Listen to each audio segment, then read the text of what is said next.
as the life within it. Whether it's roofing, siding, gutters, or more, we transform houses into the homes you've always dreamed of. Visit BakerHomeExteriors.com and let's build something beautiful together. That's BakerHomeExteriors.com. Stay informed with The Rundown, the daily newsletter from High School OT that delivers the most important high school sports news and insights straight to your inbox. Brought to you by High School OT and powered by our sponsor, First Carolina Bank. Subscribe to The Rundown at highschoolot.com. This hour of the Triangle Sports Leader is powered by Ritchie Law Firm, Injury Lawyers. Ritchie Law is on top of it. Go to ritchielaw.com. That's ritchielaw.com. WCMC-FM HD1 Holly Springs. Kahn feeds it to Gungba, rolling into the paint. Step by Caleb Love and dunks it down. Gungba's got 6 and the lead back to 11. To the corner, James a 3. Got it! Big time bucket for Sion James. He's got 14. And Duke is elite again. On to the Elite 8 for the 24th time. Last night was fun. If you are a college basketball fan, last night / early this morning, yes, all of was it a lot of fun. Woo! You might have sweated a little bit, but it was fun. Hey, depending on who you're rooting for, depending on who was in your bracket. Mm-hmm. Last night was a ton of fun. Yeah. That's Victoria Vodenecker. She's producing. I'm Dennis Cox. This is the Adam Gold Show. Adam Gold getting the day off. I think he might be just tired. He anticipated that this Duke-Arizona game was going to finish well past midnight. Yeah. Victoria, yesterday I set the over-under from the tip-off of the Duke-Arizona game at 10 p.m. Mm-hmm. I was like, you know what? I think I'm taking the over. And sure enough, it tipped off at like 10:04, 10:05. Yep. It's like, golly, that's just... we can have that conversation a little bit later on, Victoria. But let's go ahead and get things started. Let's get right into the actual game.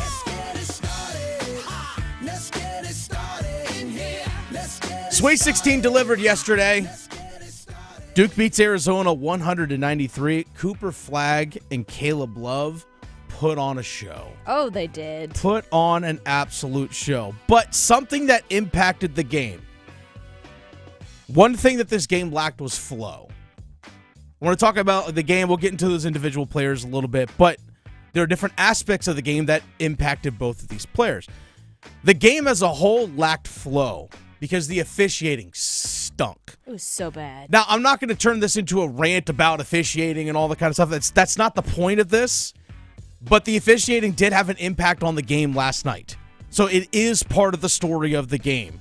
Duke's big men, Kamba Malawash, Patrick Gongba, they quickly got into foul trouble in that game. A lot of people in foul trouble. But those two in particular picked up foul trouble quite early. The double foul, for example, that was called against Sion James and Anthony Del Rosso about midway through the first half, where one official whistled James for kind of extending his arm, which I don't think really made that much contact. But nonetheless, that was called. Another official is calling a block against the player for Arizona, Del Rosso. So they say, hey, you know what? They get together, they talk. I'm like, all right, let's just call a double foul. Like, so you get one and you get one. Duke, since you had the ball, you're just going to go ahead and keep it. Let's just inbound the ball from the side and keep playing. It's like, wait, hold on. Wait a second. Did the block happen first? Or was there the extension of the arm? Pick one. Call one. In the second half, Colin Knipple gets dragged to the ground underneath the basket. I'm like, is he getting rolled up for a pin here? Mm-hmm. Is it a wrestling match? Because that's what it looked like. Ding, ding, ding. So that happens. An official that's standing right there at the baseline under the basket doesn't call anything. A few seconds later, Arizona scores, gets an and one. But my thought was, wait a second. If the official gets the play right from the get-go, Arizona doesn't get the three-point play. Now, what ended up happening was the play continued. There's an and one foul called for Arizona, so they get a bucket. Guy's supposed to go to the line to shoot for the three-point play. But they go to the monitor and review. Well, actually, there's a hook and hold on the player for Arizona, so it's a flagrant one. So you shoot the free throw off the and one, then you get Colin Knipple shoots two foul shots, and Duke gets the ball because of the flagrant one. So it's like with the whole thing, even from the get-go, was just poorly officiated. Gamba for Duke hooks and holds a guy, goes down to the floor, but a flagrant foul wasn't called. Flagrant one wasn't called. That was bad. It was crazy. It was like right after that. Yeah, it was. So it's like, well, wait a second. Now, maybe the officials are going to say, well, he got bumped by an Arizona player and he was going down. The reason why he was going down was a result of getting bumped by an Arizona player. So we'll then call a foul against the Arizona player. Either way, again, I don't want to make the game about the officials, but they impacted the game. Like I said, the game lacked any sort of flow. John Shire, because of foul trouble, had to adjust to it. And so did the players. And John Shire, after the game, talked about how his players, they stayed poised, they stayed together, and that's something that he's honestly proud of. Well, I just look. We've built up an entire season of trust and teaching, and the lessons we've learned to, really everything we've done from the off season, from April 1st to now, has led to being mentally tough, physically tough, and together for these moments. And I thought our guys showed that poise. I think they showed that togetherness. They're not afraid, and you hope to recruit that. But until they get here, you don't fully know. And I have a bunch of guys, man. They're killers. They're fearless, and they sure weren't afraid of this moment. Yeah, one of those guys wasn't afraid of the moment. Cooper Flagg. Dude was a stud last night. 30 points, 6 rebounds, 7 assists, 3 blocks. No one has ever had that stat line in an NCAA tournament game. It's crazy. Nobody. Cooper Flagg knew that he needed to take over the game. And I think, again, the lack of offensive flow, someone needed to take command, and that guy was Flagg. And Shire, even during a commercial timeout, said Flagg needed to be a bit more selfish, but in a good way, because that was the best thing for the team in that game. John Shire said Cooper Flagg, not only did he look like himself, but also he just wasn't deferring. It sure looked like that to me, that he enjoyed it. And, the thing that's special, look, that was one of the best tournament performances I've ever coached or, been a part of. And just how he was with you guys, that's how he is. Like, he just did what you're supposed to do, and he'll move on and get ready for Alabama. And I think that's the beauty of it with him. He doesn't get caught up in all that. And I thought he just had – what I've wanted from him is not to defer. I've just wanted him to fully be him. And I thought he was that he was in his element tonight. He was him, and he had just a great personality. He was loose, talking, competitive, the whole thing. And so, yeah, he impresses me all the time. But we need more of that on Saturday. We'll get into Saturday here in a little bit when they take on Alabama. But Flagg, you notice, especially in the latter part of the first half, is when he really started to take control of the game. Flagg scored 11 points over the final 5 minutes of the first half, including a big-time three-pointer where he pulled up like Steph Curry, it felt like. Yeah. Put Duke up 48-42. That was right after Knipple had made a three-pointer to make it 45-42. Caleb Love rushes a shot that he took with about 8 seconds left, where Arizona could have held for one final shot. Took the shot with about 7-8 seconds left. Cooper Flagg comes down with the rebound, pushes it up the floor, drains a three-pointer. That's how the first half expires. Cooper Flagg hitting that long-distance three, makes it a 6-point game. All the momentum, it felt like, going in Duke's favor, and Cooper Flagg talked about that three-pointer at the end of the first half. Yeah, I think it was a great rebound by Mason. Just getting the ball. We were kind of going through a little struggle at the end of that first half of, coming up with the defensive rebounds. Such a huge rebound by him at the end of the half to close it out. He hit me on the run, just went up and made a shot. Now, on the other side for Arizona, as much as we're talking about Cooper Flagg and the awesome game that he had, props to Caleb Love. Oh, yeah. Oh, my gosh. Props to that guy. He single-handedly tried to drag Arizona to a win last night. He willed his team to stay in the fight yesterday. Yes. He really did. Arizona was down. They were down 70-51. They come back. They get a bucket at 70-53. He scores the next 15 points for Arizona. Let me say that one more time for the people in the back. He scored the next 15 points for Arizona last night. Before you know it, the score is 78-68. Then Visar, one of the big men for Arizona, gets a three-point play, and all of a sudden it's 78-71. Yep. Caleb Love was awesome yesterday. Absolutely was awesome. He kept them in there for sure. Seeing those two go back and forth was something to watch. Mm-hmm. And Caleb Love, he hates Duke. Yes. That feeling from when he played for Carolina carried over when he's playing at Arizona. Yeah. That feeling was still there. You saw it yesterday. And I think that was okay. I'm okay with it. I thought it was great. He was wearing something UNC underneath his Arizona jersey. He actually had written on his shoes when Arizona came to play Duke last year at Cameron when Arizona beat them. I think he saw great day to, or the acronym, great day to be a Tar Heel, something, whatever it is, on his shoes. Mm-hmm. So yes, that feeling still exists. But Arizona, when they were down by 19, this is when the game really started to shift. Arizona was down 19 pretty early in the second half. They started to press. They started to defend 94 feet, really starting to make Duke actually have to break the press, defending across the full length of the floor.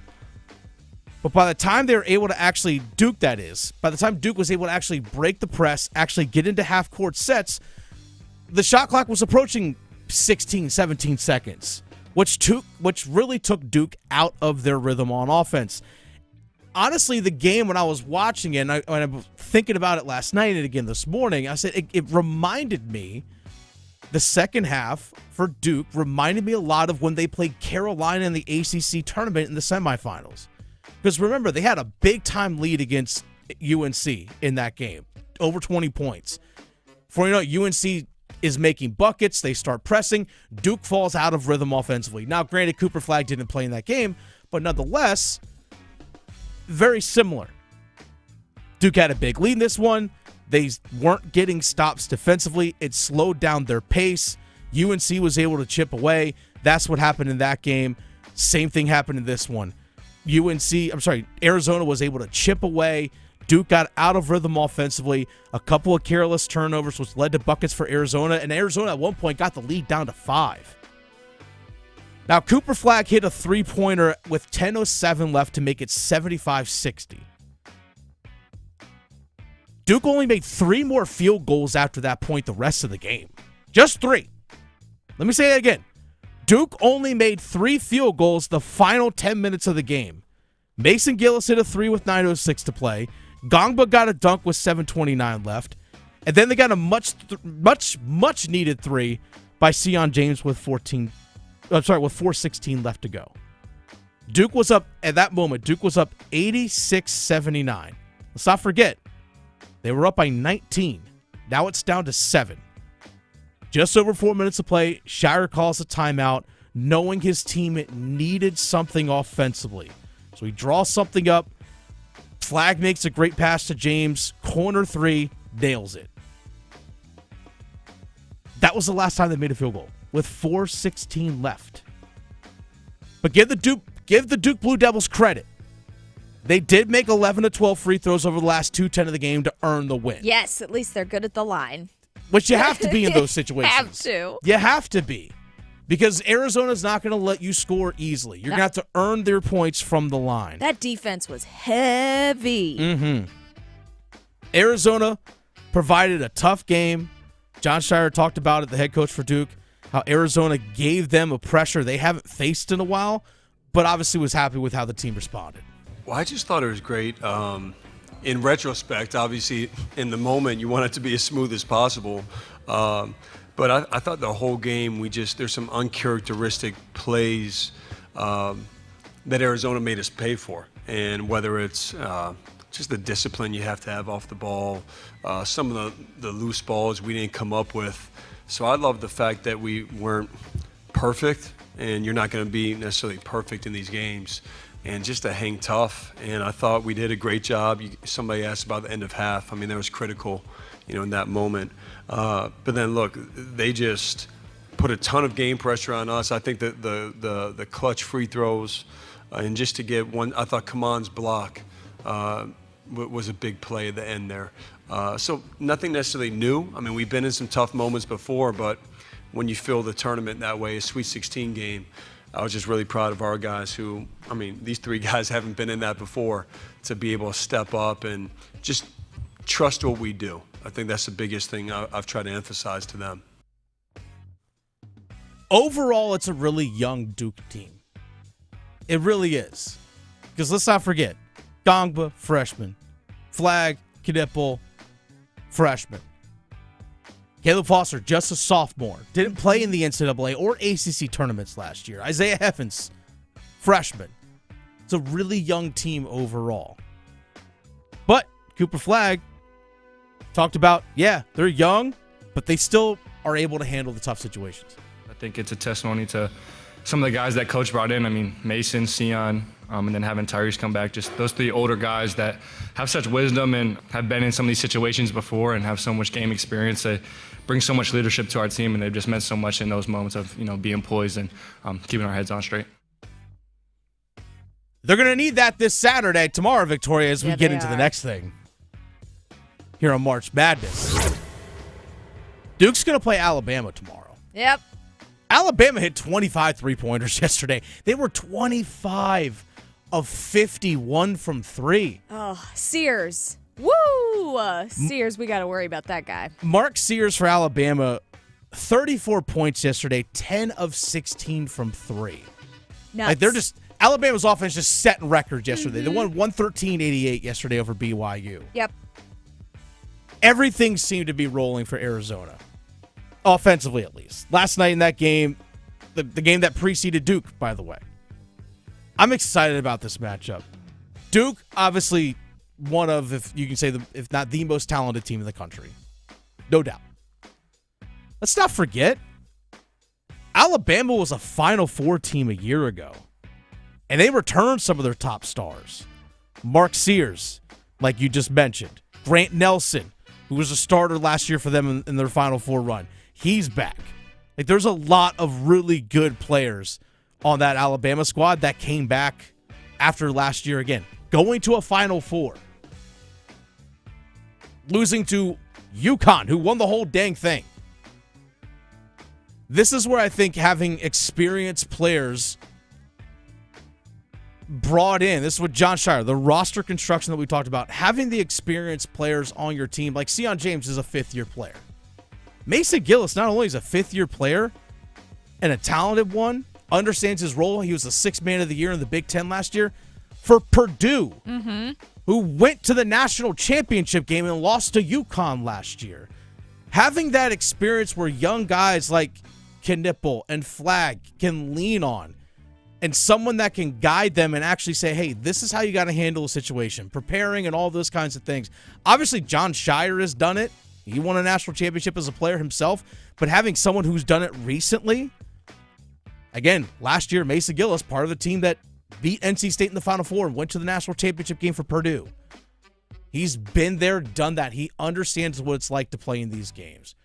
Tyrese Proctor, for example, yesterday was quiet. Very. He was extremely quiet, which I don't know. It concerned me a little bit, but also I respect the fact that he didn't force it. Mm-hmm. He hit a three-pointer early in the game. It's just like, dude, staying hot. Right. Dude, staying hot. He missed his second one. Yes. And just didn't feel like he shot the ball for like the longest time yesterday. No. This is what makes, I think, other teams worried is because of the depth in the team. Yeah. Like, you can literally win a game against Arizona without Tyrese Proctor even being relevant. That's how good they are. He had 7 points yesterday. He was 3 of 8 shooting. He was 1 of 4 from 3. Mm-hmm. So he's like, hey, you know what? Like, he easily could have. Any guy could have. Hey, I've made 19 of my last 33 pointers. I'm just going to start chucking it. Mm-hmm. I think he understood, hey, you know what? This game right now, this moment doesn't call for me to be that. And I think that's also a guy for him, having played in the Elite Eight last year, experiencing that, having lost in the second round a couple years ago when Duke lost to Tennessee in John Shire's first year back in 2023. Him having that experience as well, both of those things are going to carry them a long, long way, I feel like. Because, again, it's a super talented roster, but it's still a young one. These young guys just haven't simply experienced this before.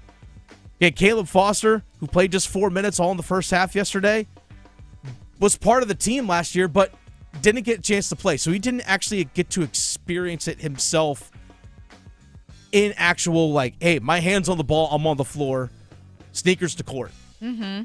Unfortunately, he was dealing with an injury, so he saw it from the sideline. Again, you can't replace actually being on the floor.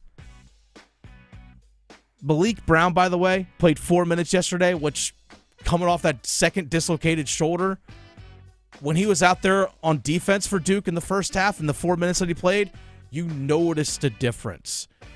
I'm wondering if, I'm sure John Shire probably had in his back pocket, hey, if I need to go to Malik Brown here in the second half, I can. I don't want to risk that shoulder.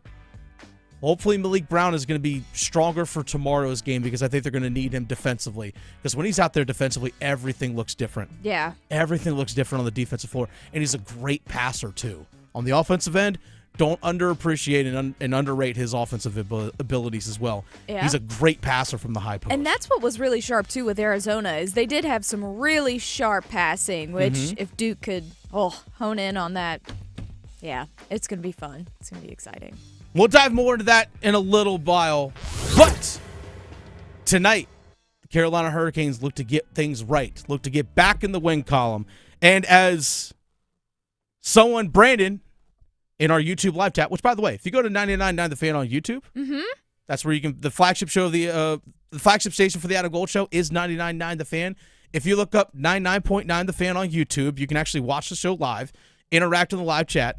Brandon said, Duke looked solid last night. Let's hope the Canes can channel some of that energy tonight. Yes. I would love to see that for the Carolina Hurricanes, channel some of that energy. And we also talked to the head coach earlier. Here's a conversation that I had with Rob Brind'Amour about how do you balance getting ready to play night in and night out, knowing the playoffs are ahead. Dennis Cox sitting in for Adam Gold this afternoon, being joined by the head coach of the Carolina Hurricanes, Rob Brind'Amour. Coach, with 11 games left in this season, I'm curious how you as a coach, you balance we certainly want to win every single game, taking it a game-by-game approach, but also making sure your team is playoff ready and you finding the combinations on the ice that you want. How do you strike that balance as a coach? Well, it's a great question because you got to keep your foot on the gas. To your point, to make sure you're winning games down here because nothing's guaranteed yet, and then playing the right way. So there's all that, and to your other point about getting the right chemistry and make sure we got the right guys in the right spots. And now that we're kind of getting healthier again, finally got Strech back, and we'll see how that goes. And potentially at some point, maybe even get Will Carrier back before the end of the season. Not sure yet, but so all that's still up in the air. But I think really to your other, starting point is we just got to keep focusing on day by day here and keep trying to get better. Do you have that conversation internally in your head about, when somebody does come back, like Svechnikov coming back into the lineup tonight, where does he fit in? Because we've seen Mark Jankowski and Eric Robinson fit really well together. Seems like Taylor Hall and Jesperi Kotkaniemi have something really good going together. It doesn't matter who plays with Jordan Staal and Jordan Martinook. Things seem to go well when those two guys are on the ice. So how do you strike the balance of finding the third guy in that line combination, anticipating guys coming back? Right. Well, that is, it's a good problem if we're having this issue of trying to fit in a guy like Svech. I mean, that's a good problem. So I think for him right now, it's more, okay, he's been out for quite a while, so it's, all right, let's ease him back in here, give him a game or two before we really start fiddling with everything else. But if he looks really good, then maybe we start, bouncing him around with where we can, find the best fit for him, because at the end of the day, you got to get your top guys, playing at their height. Dennis Cox sitting in for Adam Gold. Rob Brind'Amour, the head coach of the Carolina Hurricanes, joining us right now. Rod, I'm also wondering as well, in your mind, is as a head coach who's been there, done this before, trying to incorporate new guys. You've been a new guy in a system before. It's been seamless for Stankoven and Jankowski that the way they've fit in with this team. Do you feel nowadays it's easier for guys to possibly come and move and transition if the system fits them right? Because you've been on that as a player that's been traded before. Yeah. I'm just curious how you've seen those two guys just seamlessly fit in with the squad. Well, I think at the end of the day, no matter where you're going, if you're willing to work at it, you'll fit in. I mean, that's really the end of the day. You're going to make mistakes and you're going to have a learning curve, but I think if you're willing to do what it takes to win and do the little things, then guys appreciate that. And coaches certainly do, and we understand there's going to be, mishaps and, like I said, a learning adjustment, but it's that willingness to do it the way the team wants it done. I think that's the biggest way to, success and to adapt right away to your new group. Final question for you, Rob Brind'Amour. Jackson Blake, it's been about 20 games since he has actually scored a goal. I know he had one taken off the board when you guys were out on the West Coast, but he still has been creating opportunities and seems like he's involved in every play and still creating offensive scoring chances. With a young guy like him who hasn't probably in his life ever gone a stretch like this where he hasn't scored, how do you still balance, like, hey, you're creating scoring opportunities, you're right there, while also making sure he doesn't press too much? Well, I think it's not bringing light to it, really. The more you talk about something like that, the more it's like, in his head. So for me, I know we've all gone through those stretches. Really the key, though, is your other point is he's been playing great, right? Like, he's been creating so much he's making his other line mates better. And so you continue to do that, even if he's not scoring. I think it's just a matter of time. He's had a lot of opportunities. So you're generating that and you're making your teammates better. That's a plus for sure, and we'll keep pushing them out there. Rob, good luck tonight. Thanks for your time. Really do appreciate it. Got it, Dan. See ya. All right, so that's the head coach, Rob Brind'Amour of the Carolina Hurricanes. He does have the tough task of figuring out where guys are going to fit. Who's playing well together? Maybe he has an idea in his head, but you know what? Something might be clicking for another group. How much runway is he going to be willing to give some of these potential line combinations? We'll see. We'll see what Andrei Svechnikov does tonight. How well is he going to be back after missing 7 games? But something this Carolina Hurricanes team needs, especially going to the playoffs, they need consistent scoring from some of their top guys. And I'm talking top guys not named Sebastian Aho and not named Seth Jarvis. We'll discuss that in 4 minutes. From the heels Touchdown, Carolina! to the canes, She scores! he covers it all. The Adam Gold Show on the North Carolina Sports Network. We're in the middle of the madness. Dongo, step by Caleb Love and dunks it down. From the First Four to the national championship. James a 3. Got it! Big time bucket! All the hoops action will be heard here. And Duke is elite again! On to the Elite Eight! The road to San Antonio is driven by Bailey's Fine Jewelry, Fairway Green, and First Horizon Bank. 99.9 The Fan, the Triangle Sports Leader. If Heineken Silver was a 60-second radio ad, it'd tell you all the stuff you need to know in only 30 seconds to keep things light and refreshing. Seriously, time me. Heineken Silver, a world-class light beer that's surprisingly crisp and refreshing. Made with only premium quality ingredients and just 2.9 grams of carbs and 95 calories. All without compromising on taste. Heineken Silver. Order now at Heineken.com/silver. Must be 21 and older to purchase. Enjoy Heineken responsibly. Whew. 30 seconds. That's it. Done. Peace. North Carolina ranks among the top 10 states in the U.S. for human trafficking. Abusers often isolate victims from friends and family. I didn't think I could escape, but then I found Project Fight. They helped me rebuild my life. Project Fight offers comprehensive case management to support survivors with legal aid, housing, and emotional care. If you or someone you know needs help, call 919-390-6731. That's 919-390-6731. Or visit wakearmy.org. It's bow time. Finally, lunchtime. I'm starving. What's that? This is the Bojangler from Bojangles. Ooh, with the same bold flavor as their chicken? The same. And fries. The same. Huh. Well, I've got a PB&J. Yeah, that's not the same. A crispy fish fillet dusted in Bo's famous seasoning. With cheese and tartar sauce on a fluffy bun, the Bojangler's back. Hook one while you can. It's bow time.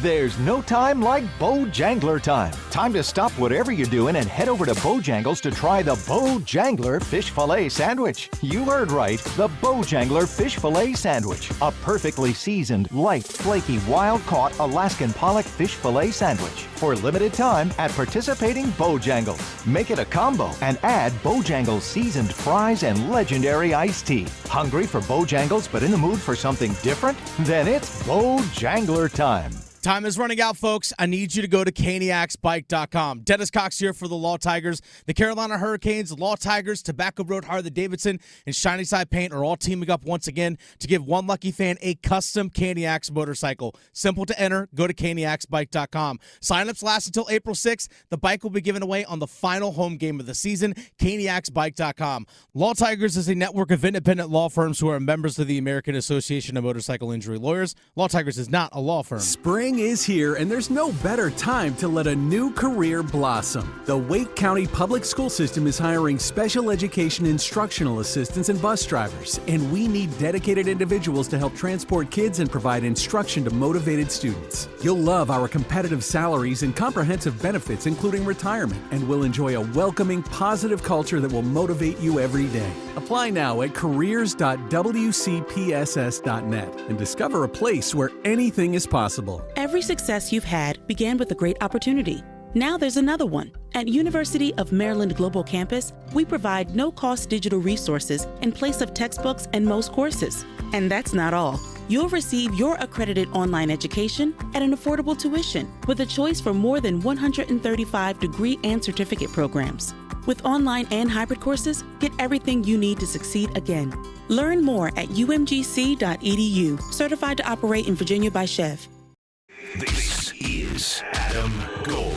We had lightning hit a pretty large tree. Oh, yeah. About 150 yards from the house. It'll be my sign to go win the lottery. But you know what? I'm sorry, I can't. I have rules. If it's not over $1 billion, I'm not playing. Yeah, still just millions. The Adam Gold Show.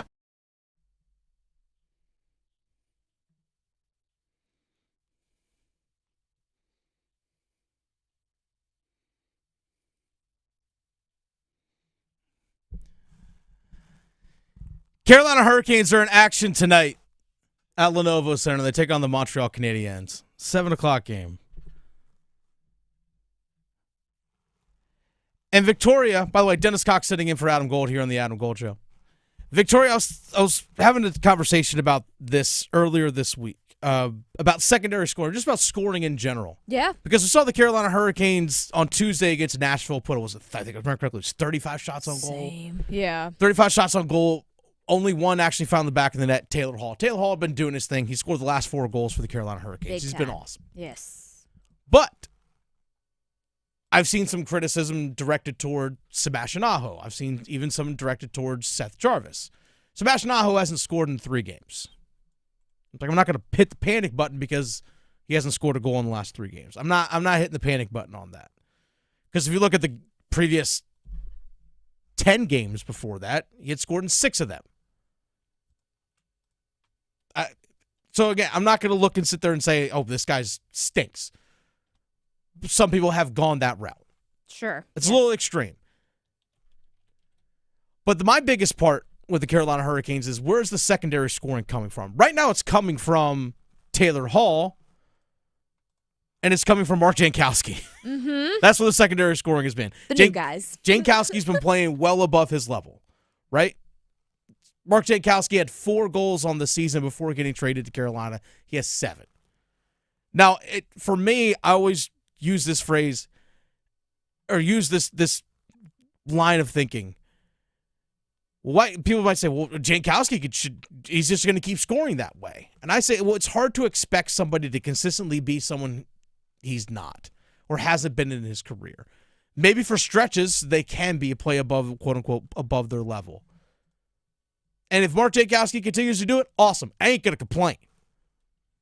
But when I look at the other scorers, I look at the other people playing in the top 6. Jesperi Kotkaniemi, Jack Roslovic, again, other guys playing in the top 6. Andrei Svechnikov, Jackson Blake. These are the guys that are getting some of these top-end minutes. The scoring production needs to raise from those guys. Simply put, Jack Roslovic, you might look at the season, well, he has over 20 goals. Since the turn of the calendar year to 2025, Carolina Hurricanes have played 34 games. He has 4 goals in that stretch. Now, he did miss 1 game. That's when everyone was sick. Like everyone. Like everyone was sick. They literally played a game down a player. Yeah. But he has 4 goals this calendar year. 2025. Jesperi Kotkaniemi has 5 goals this calendar year of 2025. Now, again, they've had good moments, but where's the consistency? That's the biggest thing. We talked to Rob Brind'Amour just a little bit ago, and I asked him about Jackson Blake. Jackson Blake is contributing offensively. He's creating scoring chances. Rod said he's making his line mates better, but he's still, again, he had a goal getting taken away when they played on the West Coast. He was whistled for all sides. But still, you want to see him find the back of the net as well. And I'm sure he wants to as well. All these guys do, obviously. They want to contribute in some way, shape, or form. To me, that's where the scoring needs to, over these last 11 games, that's where the elevation needs to come. Does Aho need to do his thing? Yes. Does Seth Jarvis need to do his thing? Absolutely. Not giving those guys a free pass. But it has to be more than just those two guys. It has to be. I think Andrei Svechnikov, since the beginning of February, has 6 goals since the beginning of February. Now, I understand that he missed 7 games. Can't score if you're missing games. I know. Right? Like, that's the thing. So, But again, even in the 6 games before he got hurt, he didn't score. I know, and I love Svech, but I feel like this is such a reoccurring issue with him. We've had this so often with Svech. Like, he's hurt. When he's back, we want more of him. We need more of him. Stay out of the box, Svech. You know, it's the same thing on repeat. Yep, that's 100%. If you go back to when they played, last time they actually played Montreal, when they were in Montreal, back on February 25th, he hasn't scored a goal since. He has just 1 assist. Now, he hasn't played since March 9th when they played against Winnipeg. But again, it's not like he was lighting it up in that stretch of games either. Andrei Svechnikov is supposed to be one of your top scorers on a consistent basis. I always say, crooked numbers, no goose eggs. Crooked numbers in the stat sheets. Whether you're getting assists, whether you're scoring goals, it needs to be on a consistent basis. That's the thing that Andrei Svechnikov needs to be. He has 18 goals this year in 63 games. 18 goals in 63 games. Only once in his career so far has he cracked 30 goals. That was in 2021, 2022. He had 30 goals, 39 assists in 78 games. He was a plus 19 player. Forever ago. That's the kind of Andrei Svechnikov. That's the consistent point production we need to see, especially in the playoffs. His style of play is built for playoff hockey. Physical, around the net, a true power forward. If he just goes strong and plays straight forward, that's when he's at his best. Doesn't have to be fancy. Cool. Lacrosse goals are awesome because they're in the back of the net. But when he's playing direct and agitates a little bit, but doesn't cross the line of taking dumb penalties, that's when he's at his best. That's what the Carolina Hurricanes need. So Svechnikov back in the lineup, these last 11 games of the season, it's a ramp up for him playing his best. That's what this team needs. We've seen Jordan Martinook be successful in the playoffs. We've seen him put up over 10 points in a playoff series just a couple years ago against the New Jersey Devils. The team that the Carolina Hurricanes are probably going to be playing in the first round. Yep. This is where the scoring needs to come from this team. It has to be an uptick from Kotkaniemi. It has to be an uptick from Roslovic. Has to be an uptick from Svechnikov. Has to be an uptick from Jackson Blake. If Eric Robinson and Mark Jankowski want to keep pumping in goals, fine. I'll even chip in, say, Logan Stankoven as well. Stankoven has 4 points in 8 games for this team. He's a young player. He's in his first real full season as an NHL player. He's in his first real full season. Who had playoff experience last year, by the way, playing with the Dallas Stars. So he has that experience in him, having been there a little bit. But when we're talking about, again, players that are contributing on a night in and night out basis. It's just crazy to think, like, Taylor Hall, he has been consistent. That, especially over these last few games. Yes. Like, that's the Taylor Hall. And sometimes it takes about 15 or 20 games for a player to get adjusted to a system, especially one like the Carolina Hurricanes do, where they're playing man-to-man all over the ice. Yep. And he's adjusted well to it, and he's bought into it, and you're seeing him get rewarded for it. That's the kind of secondary scoring that this team needs, because it can't just be one line that has to go out there and score. Because let's remember this, folks. Sebastian Aho, Seth Jarvis, those guys are playing roughly 1/3 of the game, about 20 minutes a night, depending, might be 21, might be 22, might be 18, just kind of depending on the night. But let's just say for all intents and purposes, they play 1/3 of the game. There's the other 2/3 of the game that happens. Someone else has to score, right? Can't be like, just for the 20 minutes that Aho and Jarvis are on the ice, all right, you guys got to go score all the goals for us. Yeah, Stormy's not going out there. He's not. Maybe I'd like he should to see it. be a big net front presence. I'd be down. But again, the scoring has to come from other people in other situations, whether it's Kokaniemi on the power play, part of that second unit, Shane Gostisbehere chipping in, Jalen Chatfield, other guys chipping in different ways. Yes, Aho has to be one of your top guys. Same with Jarvis. Svechnikov has to be one of your top guys. Kokaniemi, you're playing as a second-line center. B1.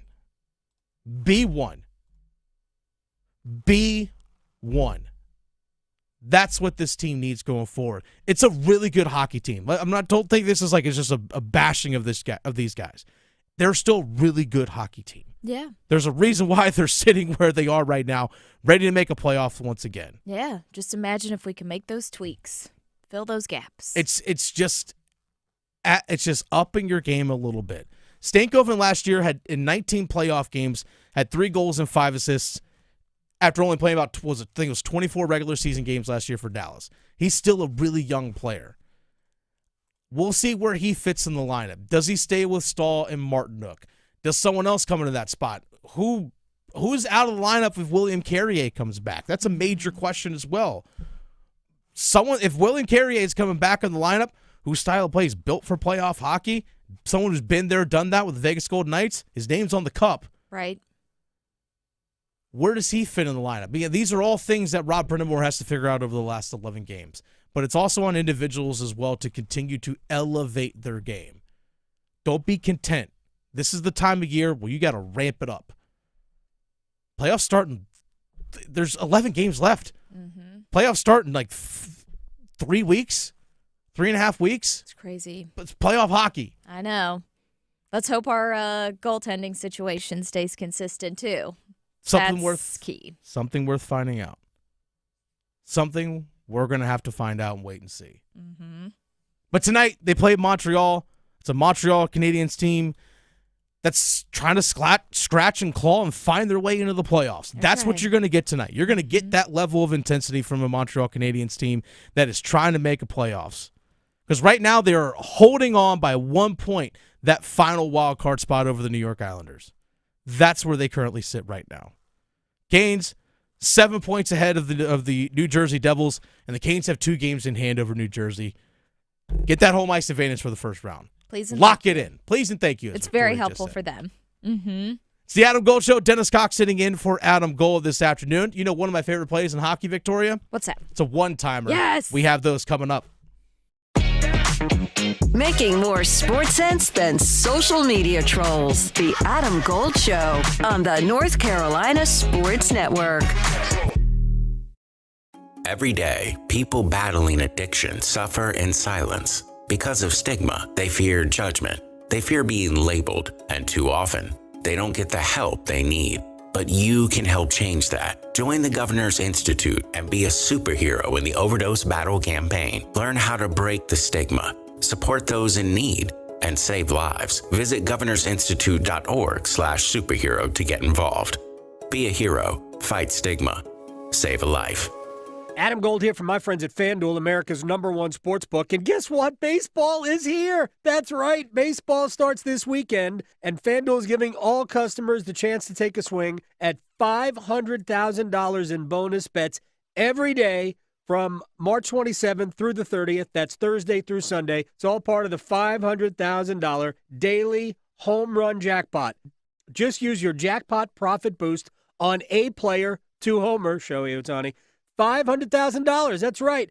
FanDuel.com/AGS, FanDuel.com/AGS. 21 and over and present in North Carolina. Opt-in required. Must apply Profit Boost token on select market. Prize pool to be split equally among all eligible participants who made the correct pick. Bonuses issued as non-withdrawable bonus bets, which expire 7 days after receipt. Restrictions apply. See terms at sportsbook.fanduel.com. Gambling problem? Call 877-718-5543 or visit morethanagame.nc.gov. The North Carolina Healthcare Association invites you to listen to this month's podcast, Conversations on the State of Healthcare. North Carolina needs more than 12,000 RNs and 5,000 LPNs over the next decade to meet the demands of its aging and growing population. In our latest episode, produced in partnership with the North Carolina Healthcare Association, we speak with NC Healthcare Association President and CEO Josh Dobson to learn more about the need and where you or someone you know might fit in. The people who work in hospitals and healthcare facilities, they really are the backbone of our communities. They are the ones providing care. They ensure quality treatment and making a difference in patients' lives every day. That's why it's so crucial to not only celebrate their work, but also encourage the next generation to step into these roles. You can learn more and join our latest Conversations on the State of Healthcare wherever you listen to your favorite podcasts, and learn more by visiting nchealthcare.org. The Body Armor State Games are coming to Greensboro this June. Registration is open to athletes of all ages and skill levels in 20 different sports. The Body Armor State Games feature 11,000 athletes and 600 teams. Don't miss out on North Carolina's largest sports festival of the year. Visit bodyarmorstategames.org today. That's bodyarmorstategames.org. The Body Armor State Games are proud to partner with Truist, Lowe's Foods, and Blue Cross and Blue Shield of North Carolina.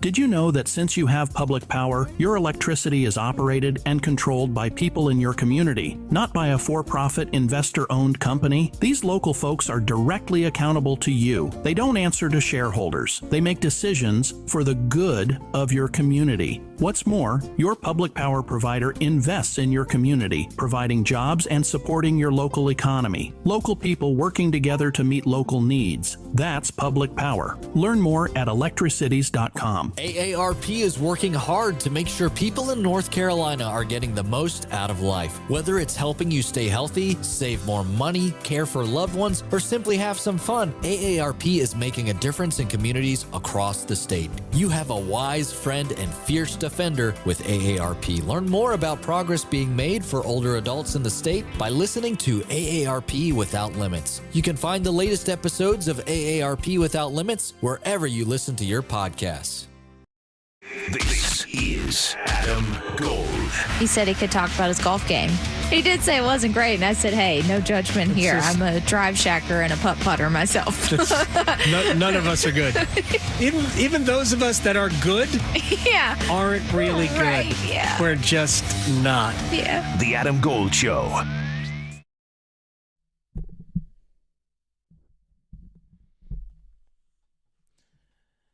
It's the Adam Gold Show. Dennis Cox sitting in for Adam Gold this afternoon. Victoria producing the show.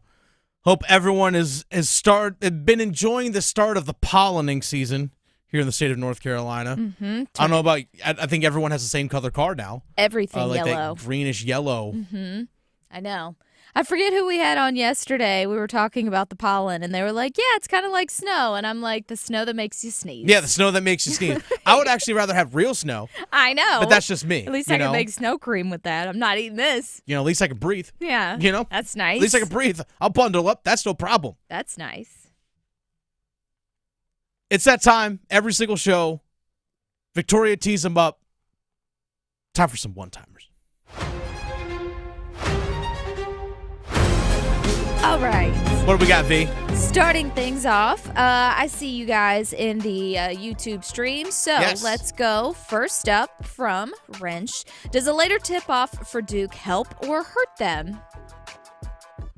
I guess I'm more for the referring to last night. Right. Last night, it doesn't help that the later tip-off. So I would actually say no, it doesn't help them. Later tip-off last night hurts them because that game ended at like 12:15, 12:20, whatever it was. Probably actually later than that. But the game ended so late. By the time you were actually You have media availability that you have to do in the locker room post game. It's required by the NCAA. By the time you have media availability, by the time you actually shower, do any of your post game recovery, eat, actually get back to the hotel, might not be till 3 o'clock, 3:30 in the morning by the time you actually probably fall asleep because you're so ramped up from a game. I mean, I know for me, I'm just playing beer league hockey. Literally had a game Wednesday night that started at 10:45 p.m. I'm actually in the locker room still taking my equipment off. It's at 12:15 in the morning.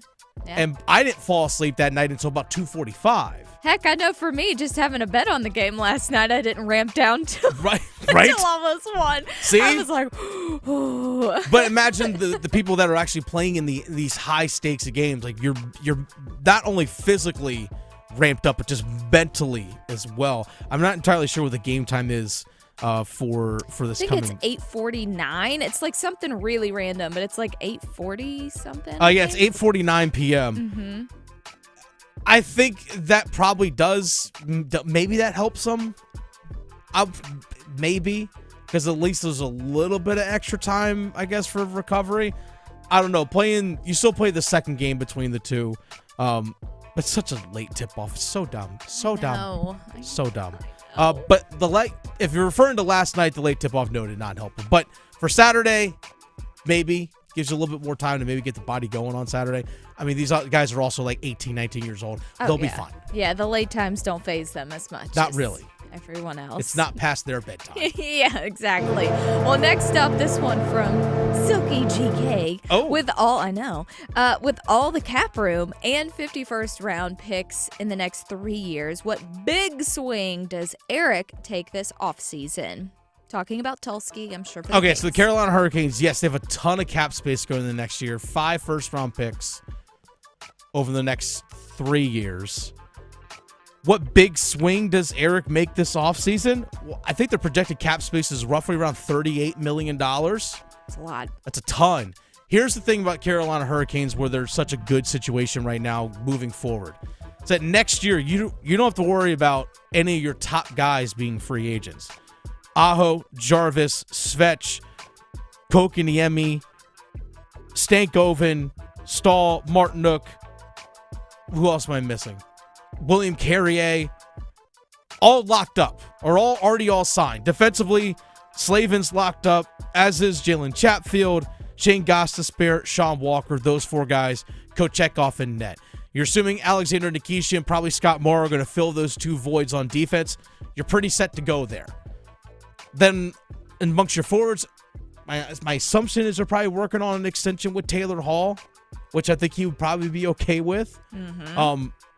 So then, again, you have Stankoven coming back, Jarvis. I mean, it's just, there aren't a whole lot of big holes to fill. And with all that cap space and the draft capital that they have, 2 moves that they can really go for. 2 big swings they can make. Yeah. Goalie, Sure. second line center. They need another top line center. Like a top 2 center. They got to have another one. I think in an ideal situation, obviously Jankowski's doing well as your 4th center. Doing perfectly fine. In an ideal situation moving forward, Jordan Stahl becomes your number 4 center, lack of a better term, your 4th center, and Kokiniemi could be that 3rd. You need another top 2 scorer to go along with Seth Jarvis. Top 2 center, I should say. Jankowski can play on the wing. He can also play center if you need him to, obviously, because he's doing that right now. Stankoven can float up and down the lineup as a winger. Maybe you add another winger, bring it up for the minors. Maybe it's Bradley Nadeau that you bring up. So their core piece is already intact, and they have a ton of cap space. The 2 big swings. They can go after a high-price goalie and a high-price top 2 center. Yeah. 100% could do that. Speaking of consistency, Kokiniemi, woo! We need him to fight every game, apparently, so we can get some things going. Whatever you got to do. I know. Shush. Next up from Brind'Amour. Could there ever be some kind of NHL-style contract/draft system for the NCAA where a player gets drafted to a team but then stays at school for a few years to develop?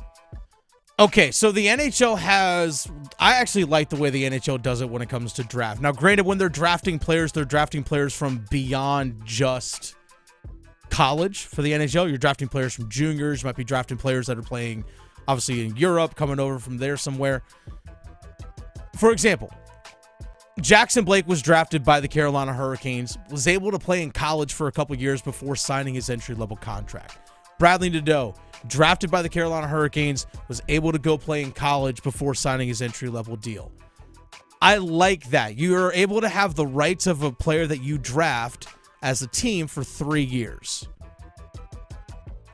I would like to see basketball adopt the exact same style model.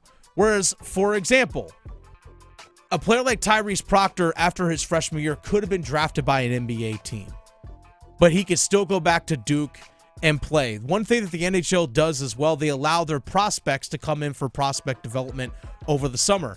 So Jackson Blake and any of these other guys, whomever might be in college, can come work on some skills with the team and the organization for a few days in the summertime and still go back to college and still play for their schools. I like that model. I think I would love to see basketball adopt that. I really would. Imagine if the Charlotte Hornets drafted a couple years ago Tyrese Proctor and he stayed in college for 2 more years. Then he signs his rookie contract and then he can come into the NBA. Maybe goes to the Greensboro Swarm, plays development. I think that would help player development so much more when it comes to basketball. So yes, I would love to see that in college basketball, them adopt what the NHL does when it comes to players being able to get drafted, still not signing with the team right away, go to college and being able to play, then eventually signing their entry-level contract as a rookie and then going from there. I would love to see it. Would love to see that in college basketball. Duke put on a show last night, as did Cooper Flagg. Talking sports, dropping truth. The Adam Gold Show on the North Carolina Sports Network. Hey, it's Adam Gold from my friends at FanDuel, America's #1 sportsbook, and I know opening day was yesterday, but it kind of feels like opening day again. They used to call it opening day part 2, and FanDuel is offering all customers a chance at a swing at $500,000 in bonus bets every day through the weekend with the $500,000 daily home run jackpot. All you got to do, use your jackpot profit boost on a player to homer. Don't overthink it. If they go yard, not only do you get a bigger payout, you get a share of the bonus bets. FanDuel.com/AdamGold. FanDuel.com/AdamGold. Let's go deep. 21 and over and present in North Carolina. Opt-in required. Must apply profit boost token on select market. Prize pool to be split equally among all eligible participants who made the correct pick. Bonuses issued as non-withdrawable bonus bets, which expire 7 days after receipt. Restrictions apply. See terms at sportsbook.fanduel.com. Gambling problem? Call 877-718-5543 or visit morethanagame.nc.gov. Do you ever go to the Carolina Hurricanes games and find yourself thinking, what do the players eat before the game? What are their pregame rituals? What kind of music gets them pumped up ahead of the game? How sacred is the game day nap? What's the postgame mood on the team plane? Check out my new podcast, Iced Tea, with me, Megan LaMontagne. I get to talk to people who spill the tea on the Carolina Hurricanes. Listen to Iced Tea in any podcast app or watch the show on the Fan YouTube channel. Tired of hearing this from your local tire place? Sorry, we can't fix it. Take it to Dauntless. This year, skip the middleman and take your car straight to Dauntless Transmissions if you want quality work done right the first time. Transmissions, engine, or brake work, or just a regular tune-up. If it's broke, Dauntless will fix it. For quality work done with the kind of experience that works for you, take it to Dauntless Transmissions first. Go to DauntlessTransmissions.com to book your visit today. Dauntless Transmissions, your local source for exceptional service. A few contest rules from sports radio stations The Fan, The Buzz. No purchase necessary, 21 to enter and play. Limited to 1 entry per person and 1 prize winner per family or household per contest every 30 days. Employees of Capital Broadcasting, its agencies, sponsors, subsidiaries, other broadcast companies, and immediate families of the above are ineligible to play. Winners are verified, complete documentation, and are responsible for all taxes and prizes received. All prizes are non-transferable and cannot be redeemed for cash. Winners give sports radio the right to publicize his or her name, likeness, or voice. Sports may change contest rules and prizes at any time and holds no liability for canceled or postponed events. Complete info of sports radio contests available at WRALSportsFan.com or during normal business hours at 3100 Highwoods Boulevard in Raleigh. Every second counts in a poison emergency. That's why Poison Help is standing by 24/7 to provide free assistance in over 100 languages. Save Poison Help as a contact in your phone today. Poison Help. 1-800-222-1222. Every success you've had began with a great opportunity.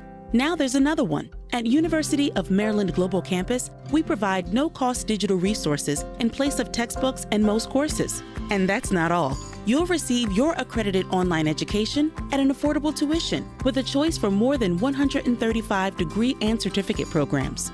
With online and hybrid courses, get everything you need to succeed again. Learn more at umgc.edu. Certified to operate in Virginia by Chev. This hour of the Triangle Sports Leader is powered by Ritchie Law Firm, injury lawyers. Ritchie Law is on top of it. Go to ritchielaw.com. That's ritchielaw.com. They score!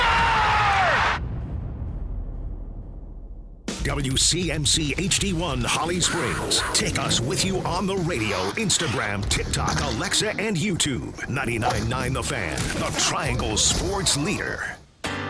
All side of that back hit. He scores! What a setup! And Taylor Hall's second of the period puts Carolina back up by 2. It's 4-2 Hurricanes. Empty net with 2:05 remaining here. And a broken stick by Carlson, and Carolina can ice this one with the chance for the hat trick, and he scores! Taylor Hall, have yourself a day here in California, and here come the Hats on the road.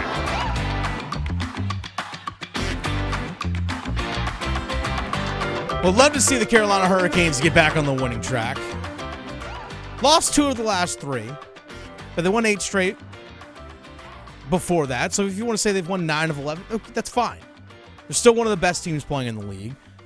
Tuesday, you're coming off of, after playing 3 games in 4 days on the West Coast, flying back, only have a day between games, or you play Nashville. Still, I mean, overall played pretty well. Just couldn't find the back of the net. I'm not going to complain too much about the game against Nashville a whole lot. Maybe they'll get the win tonight. But don't worry, we'll talk a little bit of games coming up here a little bit. Dennis Cox sitting in for Adam Gold. This is the Adam Gold Show. Victoria producing the show as always. Victoria, time for a little take 2. Let's go back to last night. Last night / early this morning when Duke officially put Arizona away, which happened about 12 hours ago, it felt like. I know. I took a nap. Here we are. We all needed it. We all needed it. Duke last night, 100-93 win over Arizona. In an absolutely fun game. Cooper Flagg and Caleb Love, those 2 guys put on a show. Yeah, they did. They put on a show yesterday. Unfortunately for the game, the officials sucked. Mm-hmm. The officiating in that game was awful. I'm not sitting here one is just going to complain about refs, because I'm not going to lie. Officiating is not an easy thing to do. But this is the NCAA tournament. We should expect better than what we saw last night. Right. Because last night the officiating impacted the game in a negative way both ways. The game had zero flow to it. Mm-hmm. But nonetheless, we still had ourselves a little bit of a thriller last night. Again, 193, Duke wins. Cooper Flagg absolutely had an awesome game. 30 points, 6 rebounds, 7 assists, 3 blocks. No one has ever had a stat line like that in the NCAA tournament. I'm just going to say that one more time. No one has ever had a stat line like that in the NCAA tournament. Mm-hmm. First round, number 1. It was impressive.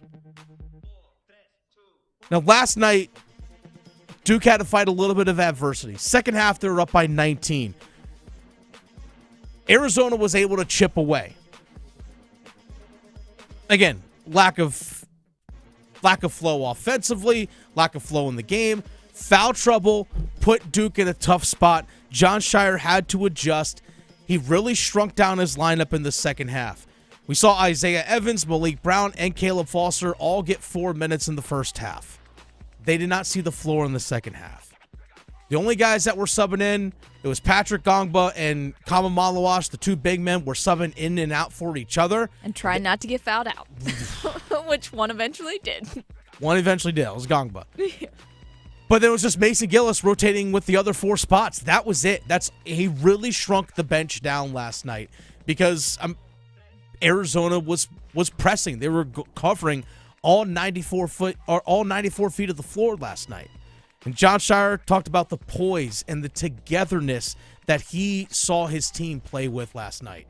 Well, we've built up an entire season of trust and teaching and the lessons we've learned to, really everything we've done from the off season from April 1st to now has led to being mentally tough, physically tough, and together for these moments. And I thought our guys showed that poise. I think they showed that togetherness.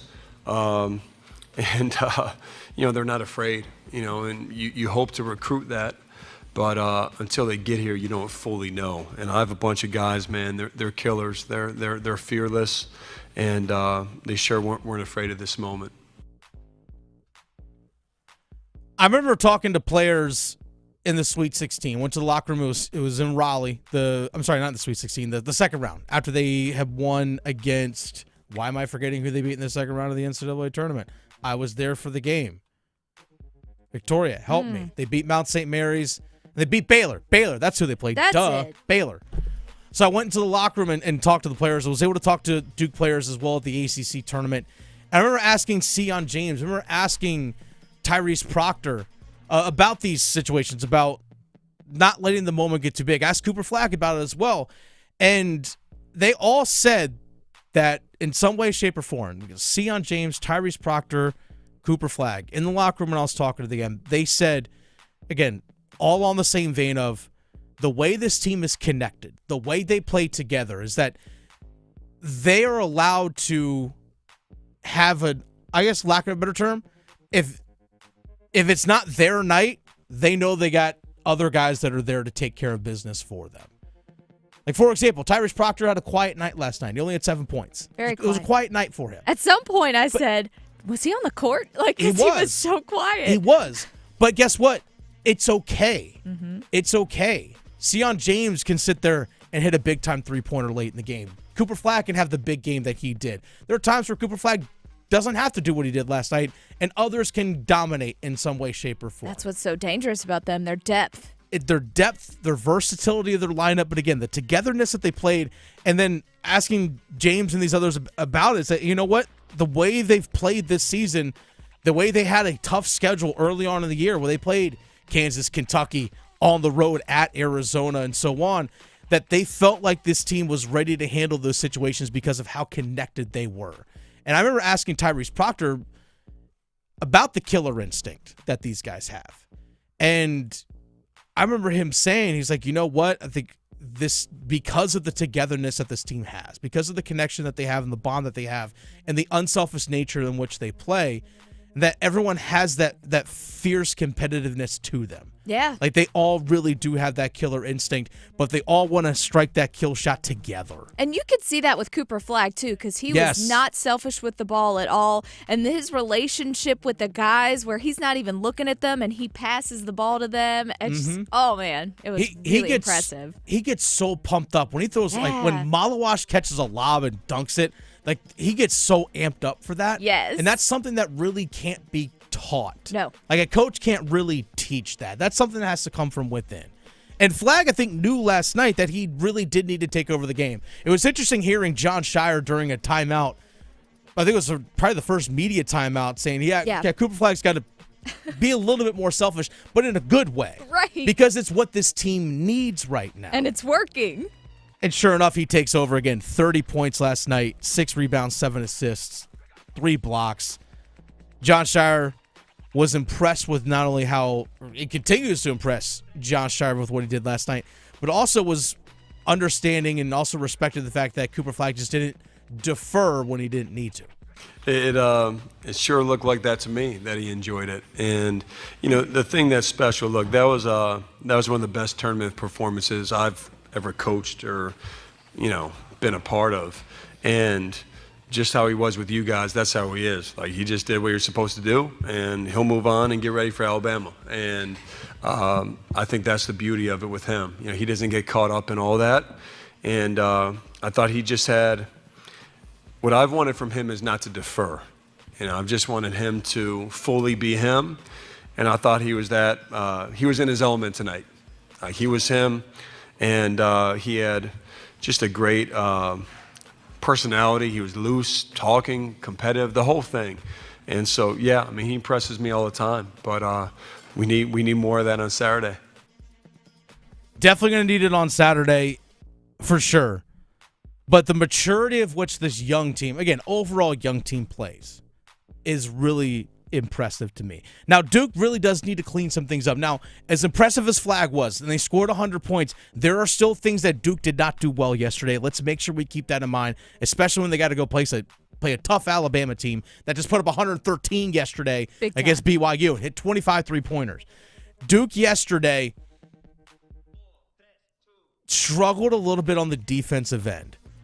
Arizona, when they were able to get buckets, were able to set up and press. And Duke was able to break the press, but it took them out of their flow offensively.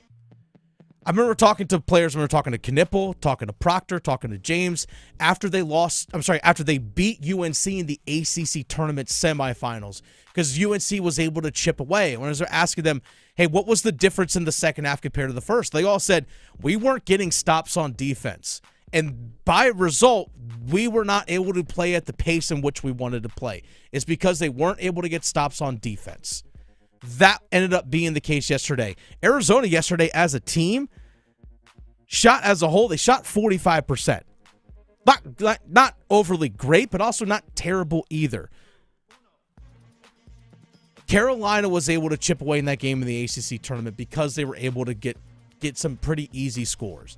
Yesterday, I thought there were some times, especially in the second half, when Caleb Love, good Lord, was willing his team to stay in the fight, was able to get some easy baskets, and sure enough, Arizona got the lead down from 19 to 5. He was dragging that team along we are going to put points on the board. And he was doing it. He did. He had 34 points yesterday. By himself. But when Arizona, when the defense for Duke was actually able to get stops, they weren't able to set up their press. That's when you saw Duke starting to convert a little bit at least in the second half. But Duke in the second half, the final 10 minutes of the game, only had 3 field goals made. Mm-hmm. Only 3. That's it. That defense was not allowing anything. It was a Mason Gillis 3-pointer. It was a Gongba dunk and a Sion James 3-pointer. That Sion James 3-pointer came with 4:16 left. You notice the names I just said. It was Gillis, Gongba, James. It wasn't Proctor, wasn't Knipple, it wasn't Flag, wasn't Malawash, wasn't Isaiah Evans. Now, again, that can mean two things can be true. You can have the depth guys that can make the shots when you need them to, but also understanding that you can still put the ball in the hands of your top guys and they can make free throws down the stretch, which is what those guys did. Over the final 2:10 of the game, Duke made 11 to 12 free throws. A majority of those coming from Knipple and coming from Flag. Mm-hmm. Those guys were still able to step to the line when they needed to make free throws and did. Those are pressure situations. Yep. People talk about I think a misconception when it comes to a sport like basketball is that, how do teams handle pressure situations? And they only assume that's, you're down by 5 with 2 minutes left. It's a pressure situation. Well, guess what? Being up by 5 with 2 minutes left is a pressure situation. Mm-hmm. Both things can be true. Duke overall handled it well yesterday because obviously they pulled out a win, but it doesn't mean it couldn't be smoother. Because Arizona was able to press, which is they started doing with about 15 minutes left. Yeah. There was plenty of time for them to turn that game around. By the time Duke was able to actually get into their offensive sets in the front court, it was about 15 or 16 seconds on the shot clock. So again, it takes you out of your flow and your rhythm. Yeah. And I even posted it on X yesterday at the Fan Rookie. You can find me there. The key for their offense, I said, they can't just fall into just settling for jumpers because of the way the press has been chewing up some time for them offensively. They still need to get paint touches.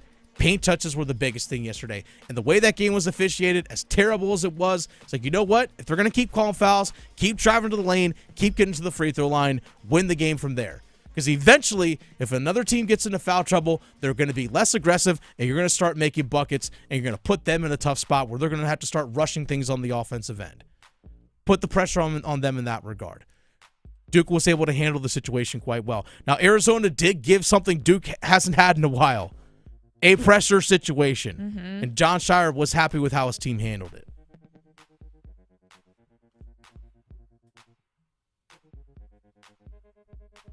Well, I just thought it was great. In retrospect, obviously, in the moment, you want it to be as smooth as possible.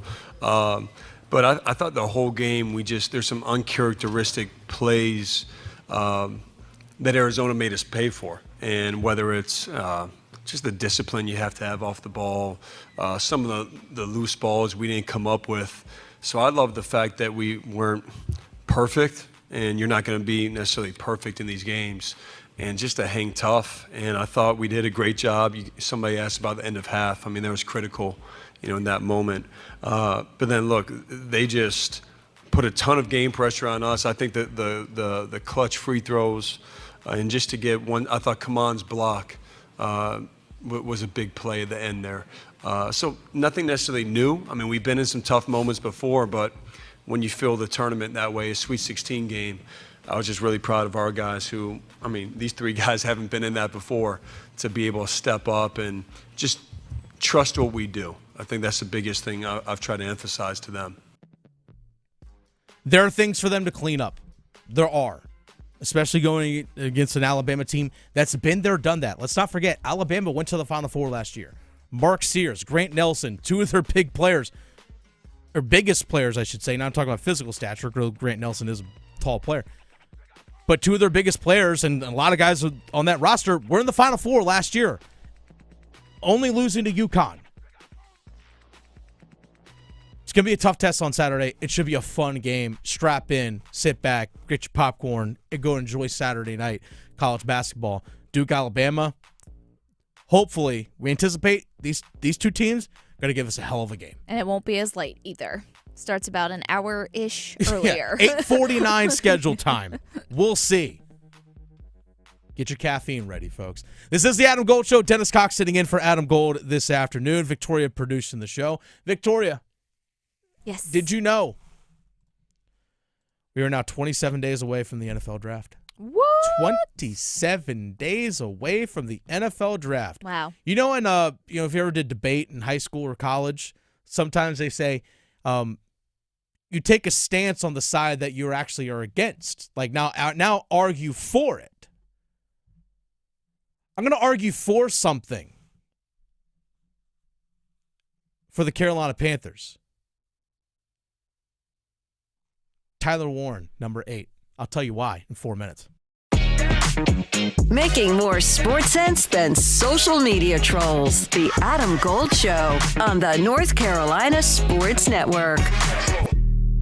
Listen every afternoon for The Drive with Tim Donnelly. NC State basketball got their guy, Will Wade. He was number 1A on their wish list. He's coming off a win with McNeese State in the NCAA tournament, and all of that is nice, the sizzle, the buzz, it's great. But so much of it is still going to come down to the same thing. Does he have the NIL money to get the players on campus? The Drive with Tim Donnelly, 3 to 6 on 99.9 The Fan. It's bow time. Finally, lunchtime. I'm starving. What's that? This is the Bojangler from Bojangles. Ooh, with the same bold flavor as their chicken? The same. And fries. The same. Huh. Well, I've got a PB&J. Yeah, that's not the same. A crispy fish fillet dusted in Bo's famous seasoning. With cheese and tartar sauce on a fluffy bun, the Bojangler's back. Hook one while you can. It's bow time. There's no time like Bojangler time. Time to stop whatever you're doing and head over to Bojangles to try the Bojangler Fish Fillet Sandwich. You heard right, the Bojangler Fish Fillet Sandwich. A perfectly seasoned, light, flaky, wild-caught Alaskan pollock fish fillet sandwich. For limited time at participating Bojangles. Make it a combo and add Bojangles seasoned fries and legendary iced tea. Hungry for Bojangles but in the mood for something different? Then it's Bojangler time. Must qualify for enrollment. Results may vary. Attention! Have you racked up $10,000 or more in credit card debt? Are you barely getting by making minimum payments? With credit card debt reaching all-time highs, National Debt Relief is notifying consumers about significant debt relief options currently being made available to help those with overwhelming credit card debt. These options may reduce a large portion of credit card debt for those who qualify. You don't need to declare bankruptcy or take out a consolidation loan, and you may only have to pay back a fraction of what you owe, even if you have bad credit. National Debt Relief has already reduced the credit card debt for more than 550,000 consumers, so don't wait. If you owe $10,000, $20,000, or even $100,000 in credit card debt, you can now take advantage of this financial debt relief as the cost of living continues to skyrocket. To check what debt reduction you may qualify for, call 800-330-9444. 800-330-9444. Again, that's 800-330-9444. Every season can be punishing for your roof. Mother Nature is a fierce opponent that doesn't take a break, which is why you need RoofWorks on your building maintenance team. Hi, this is Holly from RoofWorks. We specialize in keeping your commercial roof in great condition no matter what the issue may be. We offer roof inspections, roof repairs, and if needed, a full roof replacement. We help determine if there's a problem with your roof and advise you on the most cost-effective way to handle it. Contact us today at roofworks.com. That's roofwerks.com. For projects big or small, play it safe when you plan on digging and call or click 811 3 working days before you dig. 811 is the first step to getting your buried underground utilities like gas, electric, or internet lines located. Having these lines marked before digging helps keep you, your family, and your neighborhood safe. 811 is fast, free, and it's the law, so don't forget to make the call to 811. Sponsored by North Carolina 811 and the North Carolina Association of Broadcasters in cooperation with this station. With Progressive, renters can save on protection for the things that make your place yours, even things that don't make sense to everyone. People always wonder why I don't get rid of my guitar since I never play. But it's like, what if I actually end up taking lessons? Sure, I've had it for 8 years, but if I get rid of it, then what will my New Year's resolution be next January? Exactly. So bundle your renters and auto and save with Progressive and protect the things that make sense to you. Progressive Casualty Insurance Company and affiliates and other insurers not available in all states or situations covered subject to policy terms and conditions. This is Adam Gold. But whenever you say, well, we're not using this as an excuse, no, we are. Whether it's justifiable or not can be a different discussion, but you are. It's like the equivalent of saying no offense, but ... Offense coming. Yeah, get ready for it. Look out. Here we come with some offense for you. The Adam Gold Show.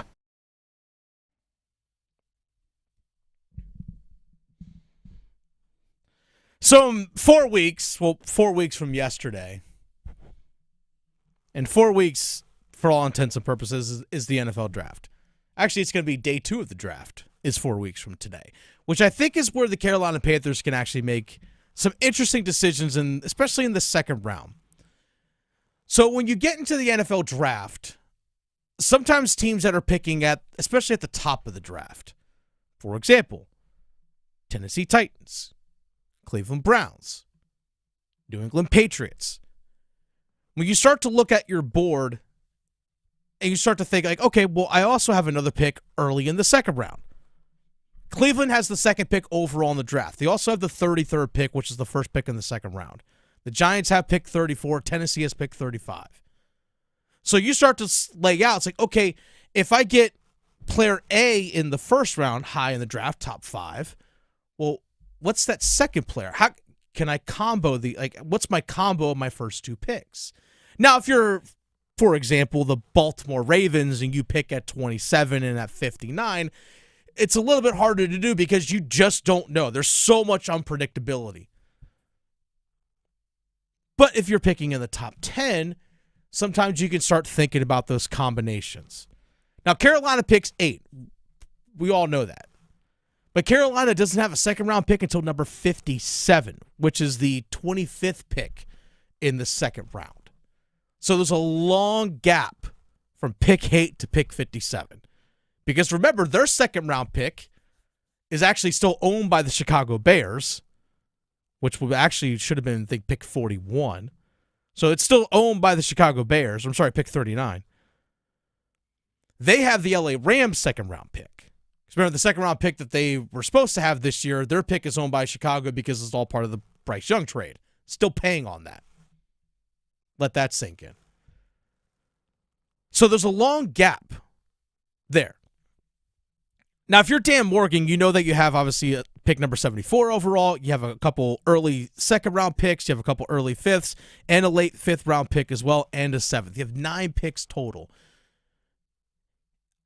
If you're Dan Morgan, the way you start, you're anticipating what the draft board is going to look like.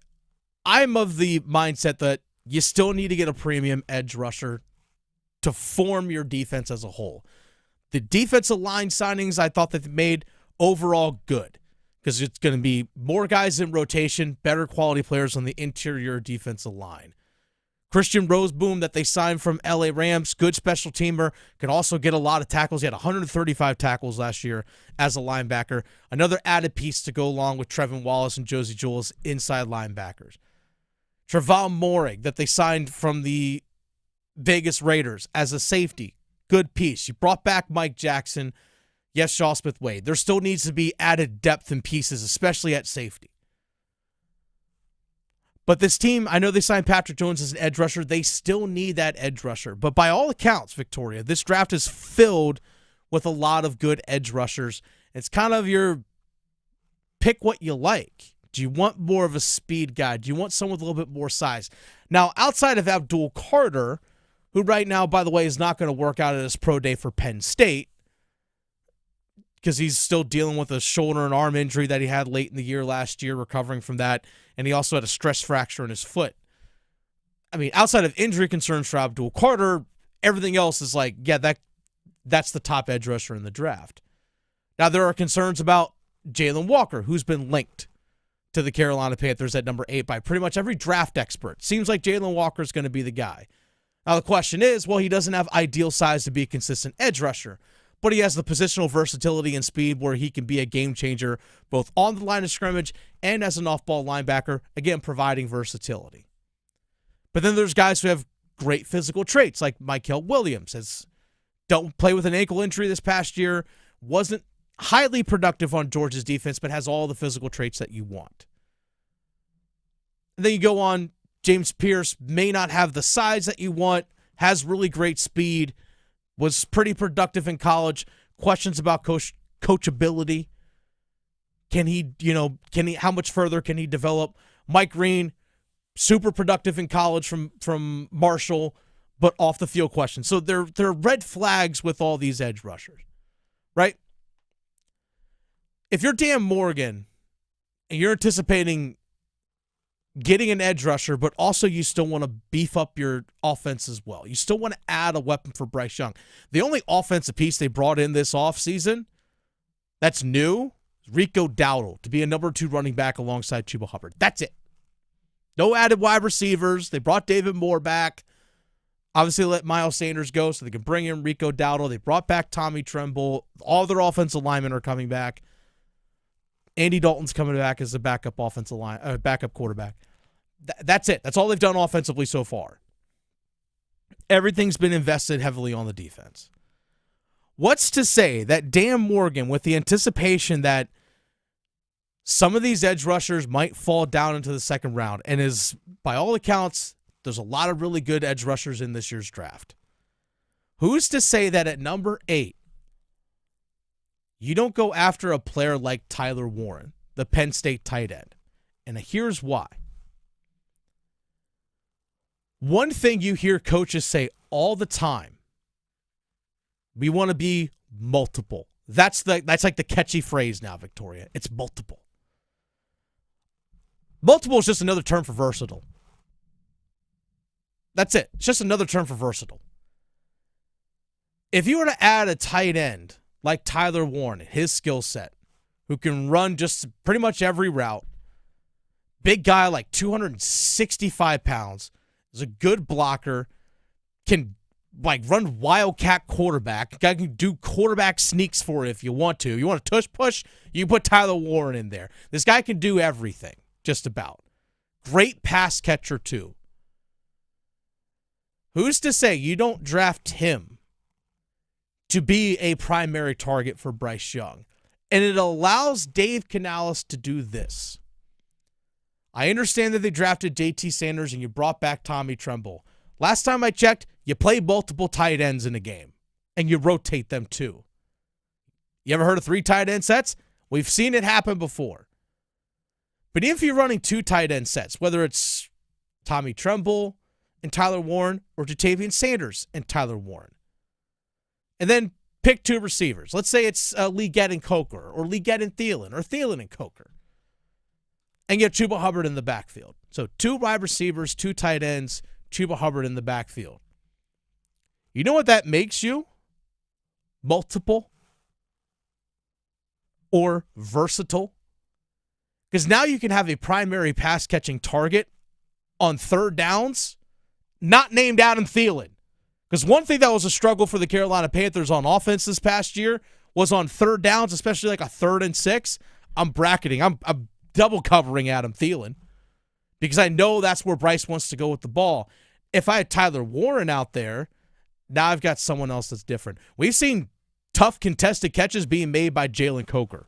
We saw him do that a bunch this past year. But having 2 tight ends and one that's a versatile one or multiple one, like Tyler Warren with his skill set, and Jatavian Sanders is not a great blocker, but he's willing to do it. He's willing to do it, and you could tell he worked on it during the season last year. And you hope and anticipate that it's going to continue to get better. Even if it's just average, that's fine. But if I line up with 2 tight ends and 2 receivers to start a drive, and you come out with your base defense, you know what I can do? I can spread you out. Because JT Sanders, as we've seen, heck of a pass catcher. So can Tyler Warren. Chuba Hubbard, not a bad pass-catching back. Not a great one, but not a bad one either. I could do that. I can line up. I can spread 5 wide with that same personnel. Or I can bunch guys up and I can run the football at you because we all know how well the Carolina Panthers with that offensive line ran the ball last year with Chuba Hubbard. It gives me versatility, or multiple, as coaches like to say. Now you have teams guessing about what you're going to do. Last year, because Tommy Tremble was hurt at times and then JT Sanders was hurt at times, you never actually got to be that offensively last year. Last year, offensively, unfortunately, because of personnel, things were a little bit too predictable. Maybe that's the plan. Maybe Dan Morgan is thinking that. And then he can take pick 57 and possibly use maybe one of their 4th-round picks and maybe another to move up higher in the 2nd round to take an edge rusher that may fall down. Maybe James Pierce. Some people are saying James Pierce might slide down into the 2nd round. Maybe you go up and get him. Maybe that's the move. And you walk out with Tyler Warren and James Pierce after your first 2 picks. I think Panthers fans would appreciate. I would love that. I think they really would.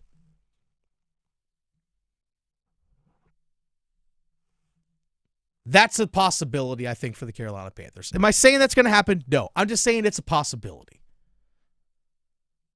On the flip side, though, Victoria, if they do go, for example, Jalen Walker at number 8, they stick right there, pick Jalen Walker at number 8, fine, so be it. But what if a wide receiver like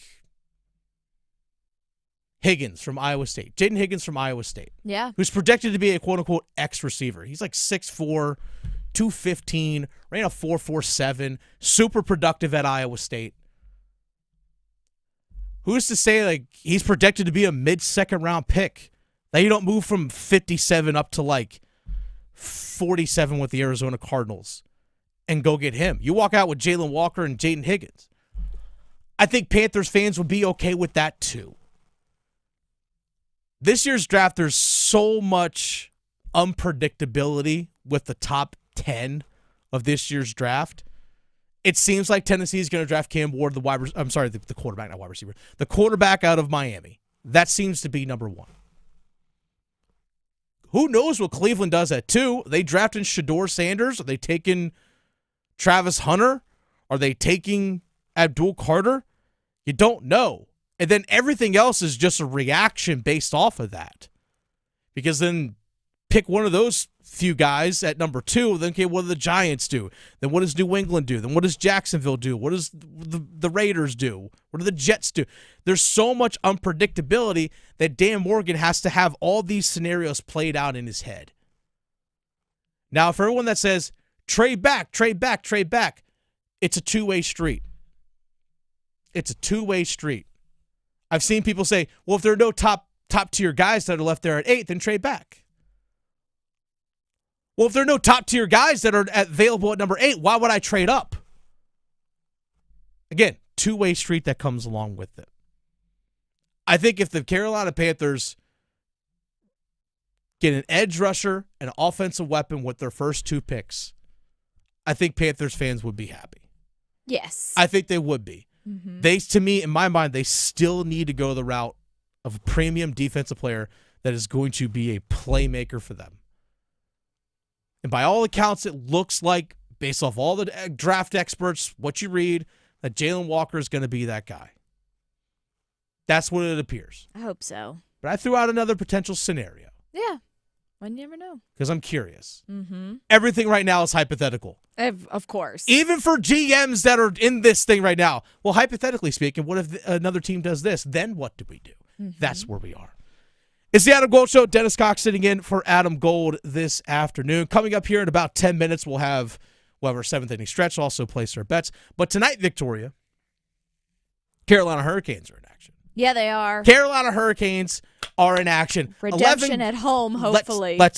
Let's go. Yes. Take down Montreal. This is a Montreal team, by the way, that is clinging by 1 point in the standings to the final wild card spot in the NHL. Desperately. Clinging to the final wild card spot. I know. But Victoria, let's think ahead. The NHL playoffs are basically 3 weeks away. I know. I think they're going to start right after Easter. Easter's April 20th. Probably my favorite playoffs. It's the best. Yes. It really is awesome.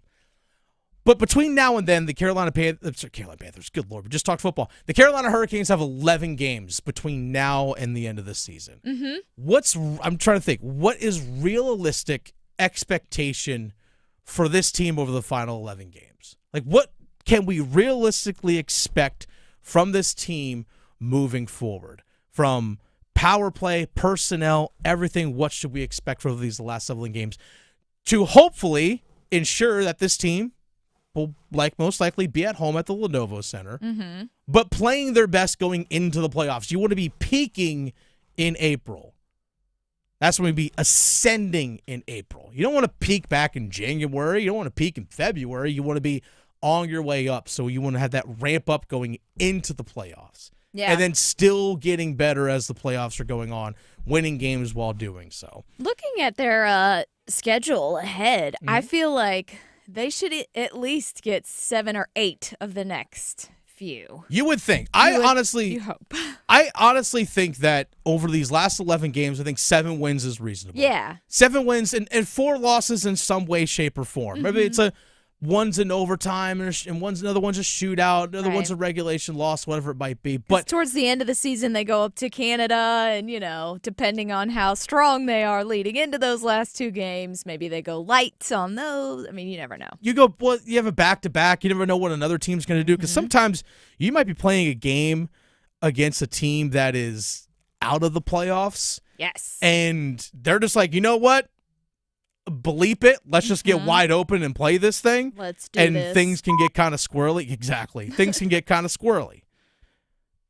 Now, like, for example, when they play against the Boston Bruins or the Buffalo Sabres, those kinds of games. Right. But you're also playing a game late in the season when you're at Montreal fighting for a playoff spot. Washington, it seems like they're pretty solidly locked into what they are as the top spot in the Metro. They are. New York Rangers, whatever they are. Mm-hmm.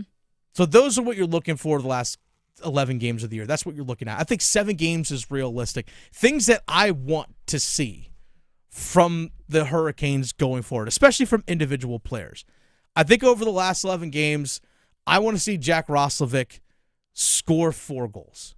Yeah. 4 goals over 11 games. I think for a player of his skill set and his capability, that's a realistic expectation. Now, that would be a stark contrast from the last 34 or so games from Jack Roslovic, where he only has 4 goals. Right. So maybe I'm expecting too much, but I'm anticipating eventually when Andrei Svechnikov, who's expected to come back and play tonight against Montreal, when he gets going and gets his legs back, and we talked to Rob Brind'Amour about this earlier, that Svechnikov will move up in the lineup, which would move Jack Roslovic back down with Mark Jankowski and Eric Robinson.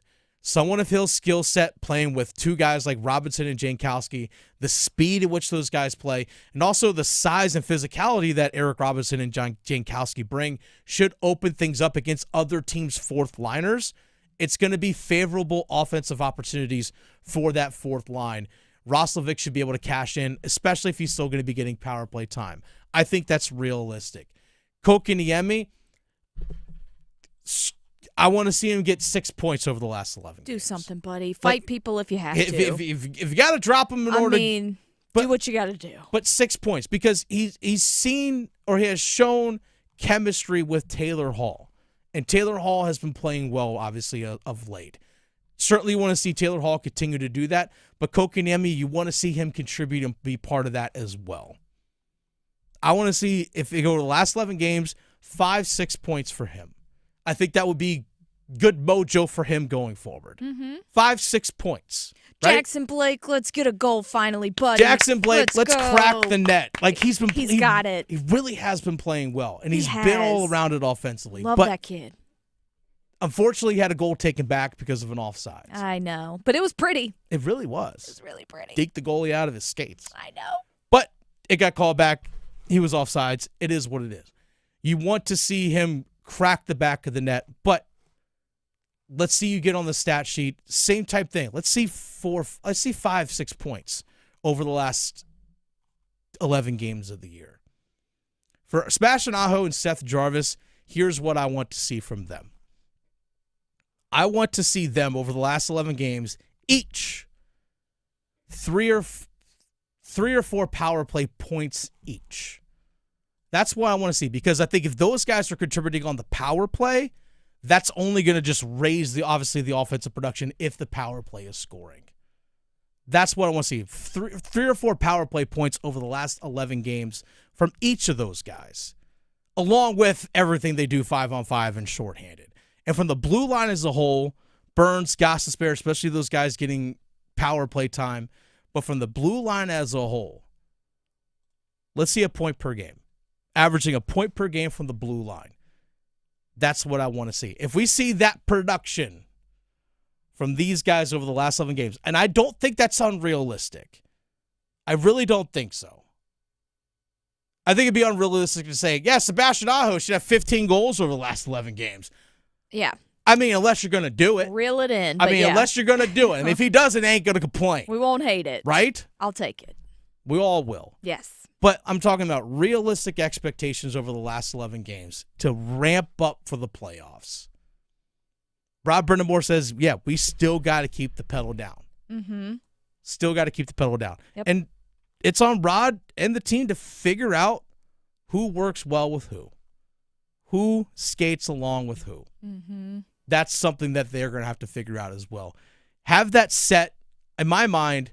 Now, again, depending on when William Carrier, when he returns from his lower body injury, that might throw a wrench into things as well. But you hope that over the last 4 games of the season, your lines are set. Even though we're still tweaking things, and I say we, as I'm no, working it's a we. with Rod. It's a we. We are. We are. I love seeing the new guys just hitting the ice running. Like Jankowski, even Stankoven, he hasn't scored as much as Jankowski, but like still, him and Taylor Hall, like these guys, we should be all optimistic as we head into the playoffs to see what they're doing. I think that's something to keep in mind.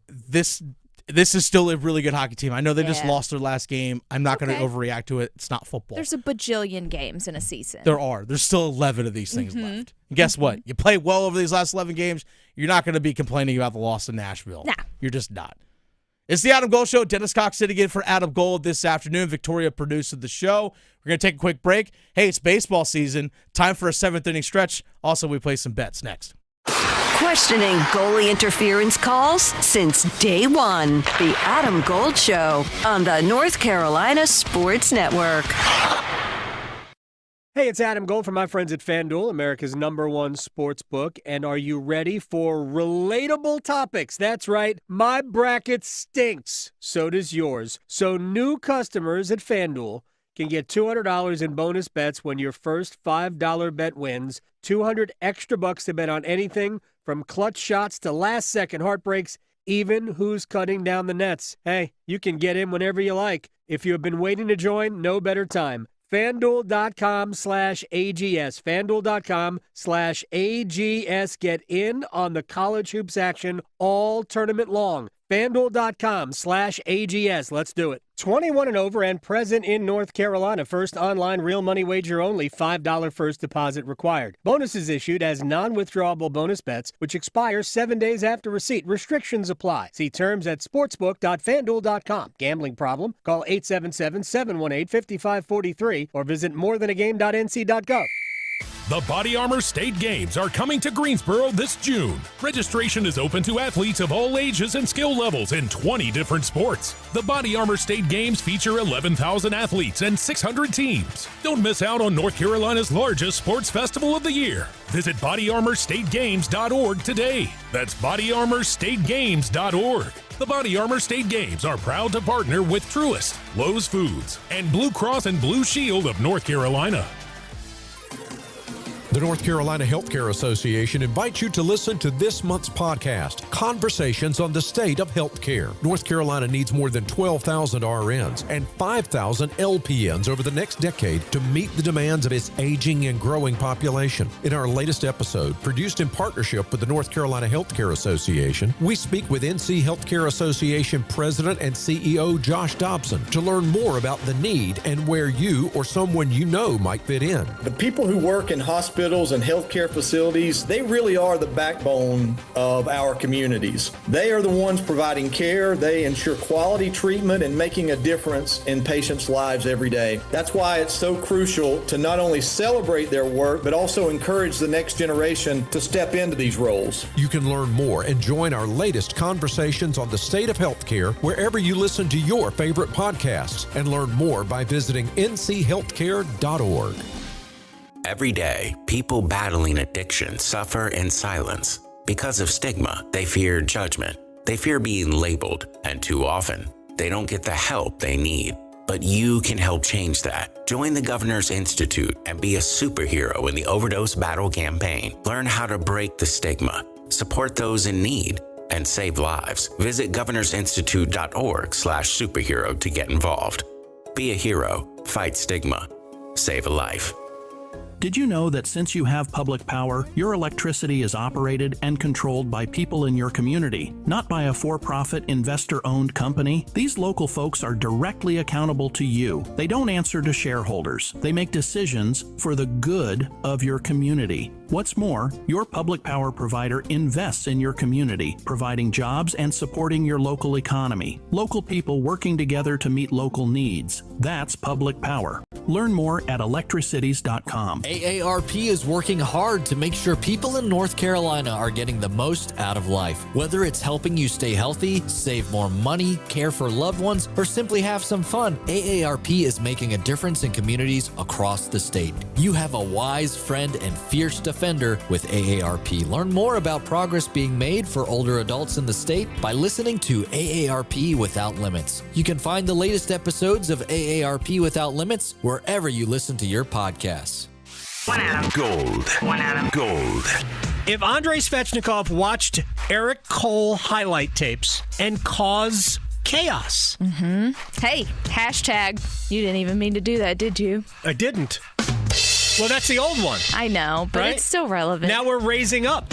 Maybe we should go back to I cause know we need to chaos. go back to causing chaos. It's interesting. I did kind of subconsciously bring that out. The Adam Gold Show.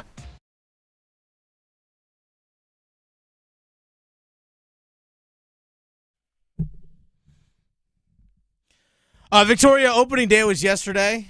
Yeah, it was. Let's in go Major League Cubbies. Baseball. Yeah, is their season done yet? Let's go Cubbies. They won. Oh, they won. They won. Oh, good. Yeah. So we'll Those take it. Those lovable losers got to win. We will take it because, they did not beat the Dodgers, but that was in Japan, so it doesn't count. Doesn't count. It doesn't. We're not going to count it. No. We're not. I don't want Hey, it's that time of year. It is baseball season officially now. And one of the traditions of baseball is always a seventh inning stretch. Yeah, it is. And starting off, so maybe people are listening to us on their old school radio. You could also stream us on the YouTube stream. I respect the old school radio, by the way. I do too. I have one. Me too. Yes. I've got all kinds of old school radios. Mhm. And we might be cool again by using the radio because Let's go. What?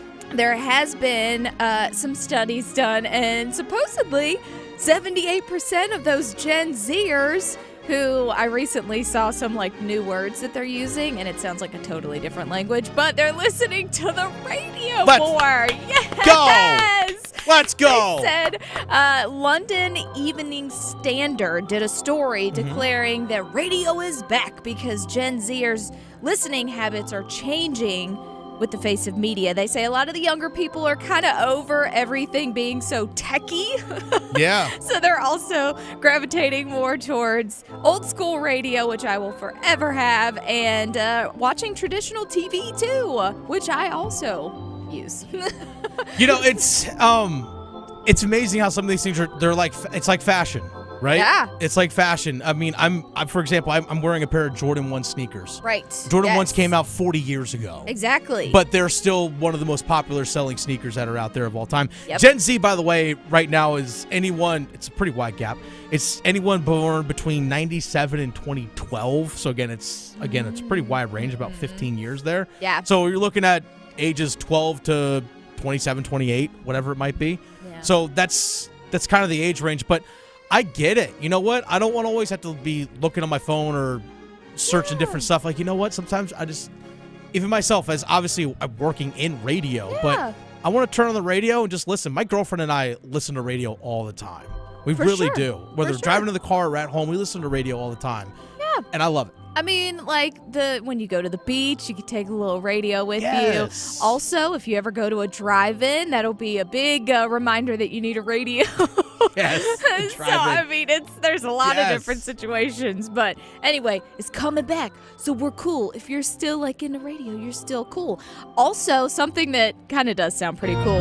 There is a startup in UK called Delta H Innovations where they are kind of working on a little device that if you want to go to the beach and you don't have cold brewskis or waters or whatever you would like, go on. They're making a self-cooling can. What? And I think this is actually really cool. I know, right? So it looks like an ordinary can, but there's a button on the bottom that activates cooling technology, and it can work on any liquids at all, soda, beer, water, whatever. It has insulated walls, so it's like a mug.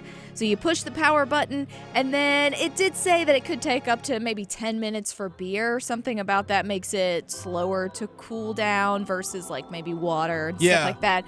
But it pretty much sounds like, have you ever seen ice cream, homemade ice cream makers? Yes. Where you have the salt and the ice. So I feel like it's kind of the same thing because in the insulation, it blends together water and salt, making a cooling reaction to cool the beverage down. I know it's very scientific. So That's, you know what? It's really cold, and I'm down for science. I remember saying this years ago. I said, it's amazing how I could put a room temperature beverage in the microwave, in a mug. And in 2 minutes, it could be, I can have boiling water just about, in 3 minutes, whatever it is in a microwave. It's like, why can't I take something that's room temperature and in 3 minutes, I have the ice cold temperature I want to drink this beverage. I know. Like, I want that. Like, when people put it in the freezer. That doesn't happen in 3 minutes. Nope, it does not. But I want something faster. This one might. So You it know only what? takes a few seconds for some, up to 10 minutes for beer, and it will stay cold apparently for 45 minutes. So you don't even have to chug it. You take your time. That's perfect. I know. I love this. So it says it only holds about 70% of what a normal can would. So for like 12 ounces, you need a 16 ounce or whatever. It's fine, but you can take it when you go camping. You can go to the beach with it. Tailgate, I mean, all kinds of things. And for the people who are environmental, you can recycle it too. And it shouldn't cost much more than a regular one. So look, there's nothing wrong with this at all. I know, I'm ready for it. So it did say that they're not in stores just yet, but they're already in talks with like major beer makers, Coca-Cola, stuff like that. So maybe in our future. You know what else might be in our future? What's that? Good bets. Let's go. Place your bets. Place your bets. Here we are. I bet you slice into the woods $100. Gambling is illegal at Bushwood, sir, and I never slide. Okay, you can owe me. I owe you nothing.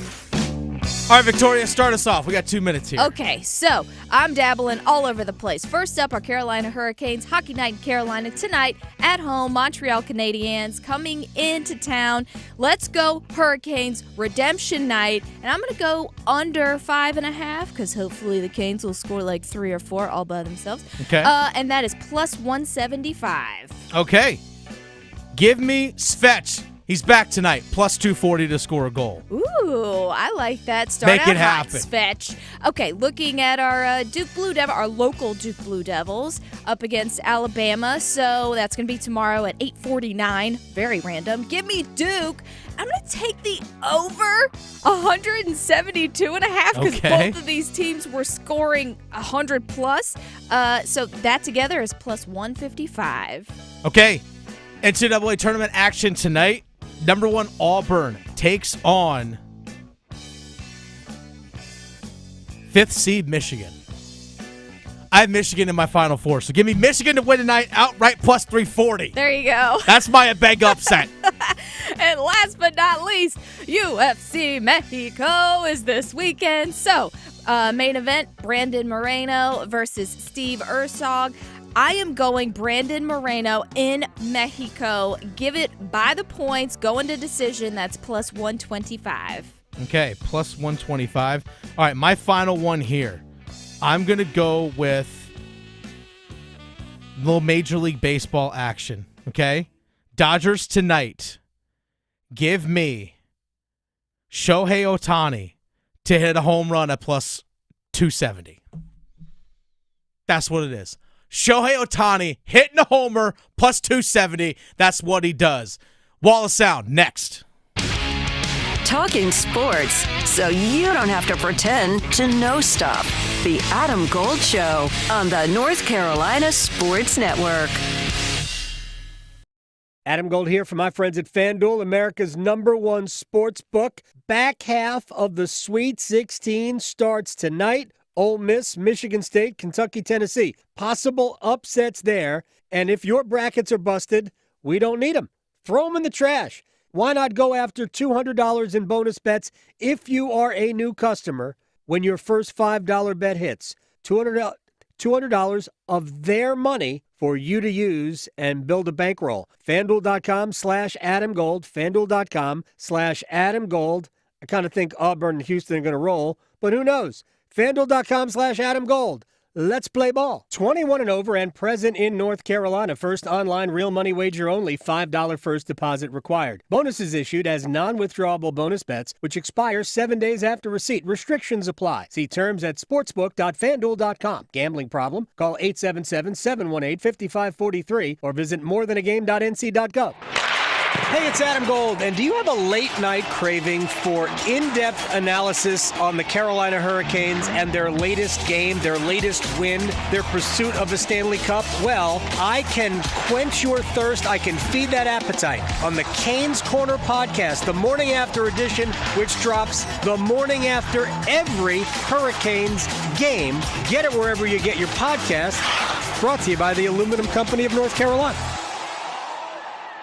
Stay informed with The Rundown, the daily newsletter from High School OT that delivers the most important high school sports news and insights straight to your inbox. Brought to you by High School OT and powered by our sponsor, First Carolina Bank. Subscribe to The Rundown at highschoolot.com. Your heart. It's the only one you have. Fortunately, you also have a choice. Expert cardiologists, talented surgeons, highly skilled specialists, all of whom chose WakeMed. Why? The main reason is the same reason patients choose WakeMed. Everything you need for the best possible care is right here. Learn more at wakemed.org. WakeMed Heart and Vascular Physicians. Your heart, your choice. Tim Donnelly here for Bailey's Fine Jewelry. Watch collectors, watch aficionados, and those just trying to get into the watch hobby need to listen up. Bailey's Fine Jewelry has everything you could be looking for when it comes to making a statement on your wrist. Whether it's the classic elegance of a brand like Blancpain, the historic nature of Glashütte Original, rugged durability of a G-Shock, or the American-made brilliance of Hamilton as seen in so many blockbuster movies. And of course, the iconic looks of the pre-owned and vintage Rolexes that can only be found at the largest pre-owned and vintage Rolex selection in the state of North Carolina at Bailey's Fine Jewelry in their Village District location. And of course, don't forget their innovative and historic watches that can be found in the Omega Boutique, which is the largest of its kind in the entire country. It's all happening at Bailey's Fine Jewelry at their Village District location in Raleigh, because as they say, your watch, it's not only about telling time, it's about telling everyone your time is valuable. Make sure they know you heard about it right here on 99.9 The Fan. Progressive knows if you have to choose between everyday life and your boat, boat wins. What are you going to do? Take the boat out for a spin or go mail something? Boat wins! Are we cleaning the patio or taking the boat out fishing? Boat wins! Are we skipping that eye exam to go sailing? Boat wins! Rescheduling eye exams can be a nightmare. All right, fine. Eye exam, then boat. Yeah! With Progressive, you can bundle your boat with your home or auto and save with a discount and spend more time enjoying those savings on your boat. Progressive Casualty Insurance Company, affiliates, and other insurers not available in all states and situations. This hour of the Triangle Sports Leader is powered by Ritchie Law Firm, injury lawyers. Ritchie Law is on top of it. Go to ritchielaw.com. That's ritchielaw.com. WCMC HD1 Holly Springs. Take us with you on the radio, Instagram, TikTok, Alexa, and YouTube. 99.9 The Fan, the Triangle Sports Leader. I really like kids who have overcome adversity. I think if you've overcome adversity in life to get here, you're going to be able to overcome adversity when you're on the court. We want guys that are gritty, grimy, guys that are tough. Guys that are going to get their hands in the. I always say you don't put championship rings on smooth fingers. Like you got to be able to get your hands in the mud. You got to be able to dig in there. And so we want guys that are going to do that and represent who we are. That you heard is Will Wade. Will Wade, the new men's basketball coach at NC State University. That was actually in response to a question that I asked him, Victoria. I asked him, in his mind, what does an NC State player look like? And he talked about what you just heard. He kind of joked. He's like, well, what position do they play? It's like, but outside of the physical characteristics, sure, I want Cooper Flagg. Obviously that's the ideal. Like, oh yeah, I want someone who's 6'9" that can defend and handle the ball and shoot from the outside and get to the rim and shoot from it. Of course, duh. But what does the mindset, what does the mentality of that player look like? And was his response. Like, he wants players who have gone through that before. And Victoria, I know you being a Carolina Panthers fan. By the way, it's the Adam Gold Show. Dennis Cox sitting in for Adam Gold. Victoria, you being a Carolina Panthers fan, I remember at the NFL Combine when Dave Canales was asked, 15 or so minutes that you get a chance to actually talk to these players at the Combine, what are you looking to learn? And he wants to understand at what moment for a player did he realize that, hey, he is capable of being what he is. What was a moment in his playing career in his life where he said that, I had to overcome something, or I was thrown into the fire and I handled that situation, and it was in that moment that I realized that I could be great. For example, I was a sophomore in high school, our left tackle got hurt, so then I had to move from right tackle to left tackle, and I had to go against a 5-star edge rusher that was going to Alabama or whatever it is. And I didn't give up a sack. And it was in that moment, like, I had to handle that situation, and it was in that moment I said, hey, you know what? I really can be good. I really can do this. Dave Canales wanted to have that. That sounded like Will Wade, what he said on earlier this week on Tuesday, sounded just like that. Like it popped. It stood out to me in that regard. And the line of, hey, you know what? Championship rings don't go on smooth fingers. Like, you got to have guys that are willing to do the work, get dirty, right? That's what they have to be willing to do. So anyway, I thought it was heck of an introductory press conference. Yeah. For Will Wade. Oh, Dude's yeah. out here cutting promos. There's going to be a reckoning. Making waves. He's like, we're finishing at the top of the ACC. I know. He was like, we're going to the NCAA tournament. There's going to be a reckoning. We're coming for that belt. Mm-hmm. Mm-hmm. It's out here like cutting a promos. smoke Like, machine. okay, all There's right. confetti. It's weird. It's like the American dream, Dusty Rhodes out of him. Mm-hmm. Coming for your title. Mm-hmm. Anyway, it was a fun day earlier this week at the Will Wade press conference for all the NC State fans. I know a lot of NC State fans are hyped up. And I bet a lot of Carolina Hurricanes fans are going to be pretty hyped up if they win tonight, which leads us actually into the Wall of Sound. The Wall of Sound is a function of this studio. There's no doubt about it. We had a conversation with Brind'Amour earlier today. We're actually going to play that conversation for you a little bit later on in the show in about 35 minutes or so. You hear our conversation with Brind'Amour. But Brind'Amour did talk to the media earlier today and also talked to the media yesterday after the ad practice. And guess who's back in the lineup? Andrei Svechnikov. Let's go and cut to that. Go to that cut, Victoria, about Andrei Svechnikov and how Brind'Amour, Svech is back. He's missed 7 games, upper body injury. How you plan on using him? I think I don't know where I'm going to end up sticking him. He's definitely going to be not where I had him today, but it's just I got to make sure he's fine, and he's been out for a while, so maybe start him there, give him a few shifts, a period or two, see where he's at, game or two, who knows, until we figure all that other stuff out. But you got to get him going first. My anticipation, the way they skated this morning at practice, he was skating alongside Mark Jankowski and Eric Robinson of the, I'm going to use the quotes because Rod doesn't name his lines, the 4th line.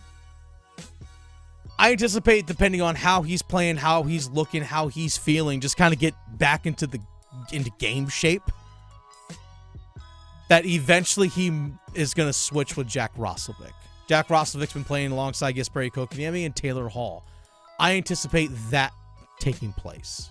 That's my assumption. Now, we know Andrei Svechnikov has played alongside Jordan Staal and Jordan Martinook. We've seen that happen before. Logan Stankoven currently being in that spot right now. Maybe Stankoven moves up to where Roslovic is, and then Svech goes to the, playing with Jordan Staal and Jordan Martinook. We'll see. Time will tell. My guess is the way they start the game today isn't how it's going to finish. Unless everything's just clicking. If everything's just clicking, then don't mess with it today. Worry about it over the weekend on Sunday when you play the New York Islanders. Speaking of Stankoven, he has 4 points in 8 games. And really truly his rookie year. Last year he played about 24, 25 games, played in the playoffs over the Dallas Stars as well. But this is his first full season in the NHL. I have to remind myself, Victoria, about how young this guy is. Very and young. how early in his NHL career he actually is. And Brind'Amour talked about Stankoven's buy-in and fit within the team. I think you don't know the person, obviously, when he's on another team, but all the reports and the way he plays, he's exactly what we thought we were getting, right? He works hard, and he has high, obviously, little skills, and I think that what I like is his ability to, he wants to get better, and he's all in on whatever we ask him to do, and so that part of the pit puzzle fits perfectly for what we want around here. Guys that get it, that are trying to get better and understand what it takes to win, I think. Here's the thing with Stankoven is that he never, he had cross paths with like one or two players previously. Same thing with Jankowski. Like there's a little bit of crossover, little overlap, but nothing to like where like he knew guys really on a personal level. So for those guys, it's like a new kid in school. It takes a little bit of time to still get comfortable, even if you are out there playing. Like, all right, I'm here now. Let's go play a hockey game. Yep. There is still the element of Where getting to know guys. Yeah, exactly. Where are the bathrooms? Where's the microwaves? All those things. How do I get around town? Like, where's there to go eat? Yeah. Where am I staying? Mm-hmm. Obviously the team certainly helps with those kinds of situations as well, but being integrated into a team, and again, he's a really young guy. He's in his early 20s. Being thrown into a team with, guys who are in their early 30s that are dads, or even late 20s that are dads. It's just, and you're just the new guy. So these young guys having to get incorporated, it takes a little bit of time. Jankowski's been around the league a little bit longer. He said that through his relationship with Johnny Gaudreau when he was in Calgary, and Johnny Gaudreau was in Calgary, Johnny Gaudreau played with Columbus, who also played with Eric Robinson and Jack Roslovic. So there was some mutual friendship with Johnny Gaudreau. So they had crossed paths before. To me, it's not lost on me that Jankowski, Eric Robinson, and Jack Roslovic had some instant chemistry on the ice together. But for Stankoven, it does take a little bit of time, but he's producing. But when it comes to on the ice, if you're willing to put in the work, you're willing to do all the little things, and you show that, guys will buy into you as well. If you buy into what they're doing, they'll buy into you as well. And also, speaking of the new guys and not putting too high of expectations, Rob Brind'Amour talked about making sure that expectations aren't too high on new players, but also discussing one of those new guys that's been around, I guess, not quite as new, Taylor Hall, and the way he's come in and played well. I didn't have any expectations. I try not to put too much on any of that. Let everyone come in with a clean slate and then show us, and then so that's what he's done. It's hard to look back at players when they're on different teams and go, well, they may do this or that. We're a different group, different system, everything. So he's come in and done a great job. He's been awesome of late. And Rob Brind'Amour continued to talk about Taylor Hall finally getting rewarded, being on the stat sheet. But even though he's been really good since day one with the team. Exactly what he's been doing. It's, really from the start. He wasn't getting a lot of points early on, but he was really impactful in the games and creating a lot for whoever he was playing with. And that's continued, except now that he's getting a few of the goals. And so his play's been solid from day one. He's been awesome. He really has been awesome. And it's one of those things, Victoria, where we have to remind ourselves when we watch Taylor Hall play, when he does some of these high-skilled things that may not be when he actually scores the goal. For example, the power play goal that he scored against the Nashville Predators was just absolutely awesome. High-skilled play. But I remember being at the game against the Boston Bruins, the game just before the trade deadline, and it eventually led to a goal. I think it was a goal by Brent Burns, I think. But he's carrying the puck into the offensive zone. He's coming down the right wing, full speed.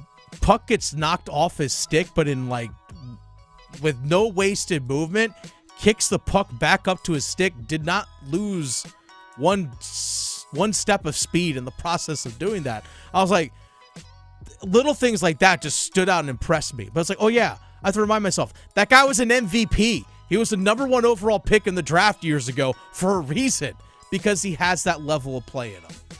And he is 100% bought into what this team's doing, and it's great to see what he is doing right now. If he can continue to stay on this hot streak, and if Aho and Jarvis on that top unit, along with Jackson Blake, continue to produce, if you can have multiple lines that are scoring threats on a night in and night out basis, that's awesome. That's what your team needs to have happen, especially when you get in the playoffs. And then you never know. If Roslovic eventually does, let's say, go play with Jankowski and Eric Robinson, and if that line is getting favorable matchups in the way those guys play and they possess the puck and they are chipping in offensively, it only bodes well for the playoffs. Because in the playoffs, space is a lot tighter. Teams play a lot tighter. There's very little space to work with. You have to have guys that are able and willing to win board battles, get to the corners, and also, most importantly, get to the middle of the ice. Yeah, these are the games to work out the kinks as we lead into the playoffs. I feel like it's a perfect setup.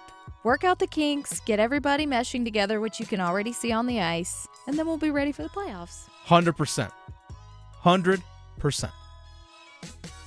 It's the Adam Gold Show. Dennis Cox sitting in for Adam Gold this afternoon. Victoria producing the show, as always. A couple days ago, Hubert Davis, UNC men's basketball coach, had his radio show, Hubert Davis Live, along with Jones Angel, who's the voice of the Tar Heels, who's their play-by-play guy for football and men's basketball.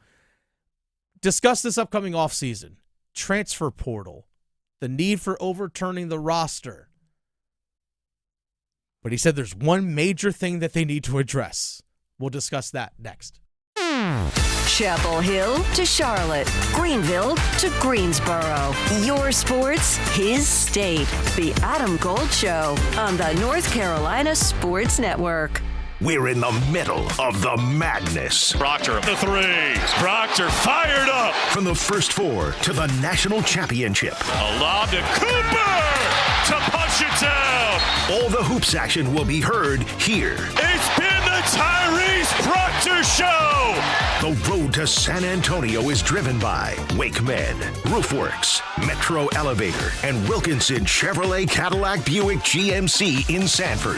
99.9 The Fan, the Triangle Sports Leader. You know that feeling? That confident, swaggerific feeling that says, look at me, world, I know stuff. Own that feeling with PlaySmart, a fun new go-to resource from the North Carolina Education Lottery. With PlaySmart, get to know the odds, learn tips, set limits and budgets, and make the most of your play. Awesome feeling, right? Right. Play smart, the way smart players play. Visit ncplaysmart.com. Must be 18 to play. Problem gambling helpline 877-718-5543. Injured in a motorcycle accident? Call 1-800-LAW-TIGERS before you call your insurance company. The insurance company wants to pay you the least amount possible. Law Tigers are riders too, so we understand what your bike and gear are worth and what you're going through after an accident. Your case evaluation is always free, and we don't get paid until your case settles. Call 1-800-LAW-TIGERS, North Carolina's motorcycle lawyers. Law Tigers is a network of independent law firms who are members of the American Association of Motorcycle Injury Lawyers. Law Tigers is not a law firm. It's bow time. Finally, lunchtime. I'm starving. What's that? This is the Bojangler from Bojangles. Ooh, with the same bold flavor as their chicken? The same. And fries. The same. Huh. Well, I've got a PB&J. Yeah, that's not the same. A crispy fish fillet dusted in Bo's famous seasoning. With cheese and tartar sauce on a fluffy bun, the Bojangler's back. Hook one while you can. It's bow time. There's no time like Bojangler time. Time to stop whatever you're doing and head over to Bojangles to try the Bojangler Fish Fillet Sandwich. You heard right, the Bojangler Fish Fillet Sandwich. A perfectly seasoned, light, flaky, wild-caught Alaskan pollock fish fillet sandwich. For limited time at participating Bojangles. Make it a combo and add Bojangles seasoned fries and legendary iced tea. Hungry for Bojangles but in the mood for something different? Then it's Bojangler time. There's so much to love about North Carolina, but we all want more. More boundless views, more pristine scenery, more wildlife, more adventures, and more clean roads to get there. But to get more, we have to do less. Less littering, that is. Properly disposing of waste is never a waste of time. It leads to a more enjoyable environment for much longer. So, when traveling in North Carolina, make it your nature to trash your trash. Leave it more beautiful than when you found it. And we will all have more reasons to love NC. Litter less, get more. For more on the 7 outdoor NC Leave No Trace principles, visit OutdoorNC.com. Sponsored by the North Carolina Association of Broadcasters and Visit North Carolina. part of the Economic Development Partnership of North Carolina, in cooperation with this station. I'm at a smoothie bar asking people if they'd switch smoothies with me for $574. Oh, I'll switch. So what about $574 if you switch your home insurance to Allstate? That's a headache. Nope, it's painless. Oh, so it's easy money. Yep, check Allstate first and you could save hundreds on quality home insurance today. You're in good hands with Allstate. Not available in every state. Based on the national average annual savings for new home insurance customers surveyed in 2023 who switched to Allstate and reported savings. Savings vary. This is Adam Gold. And I did have to use two screens at one point, or a couple of points, and I don't like it. I can't watch two games at the same time. There's a lot going on. I'm sorry, I'm incapable of doing that. Because there were times where, I forgot this other game was on in front of me. Yeah. The Adam Gold Show.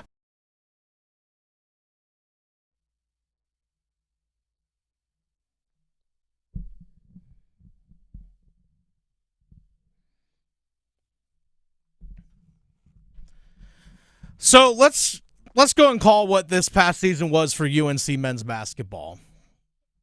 I mean, disappointed. Is that even a strong enough word?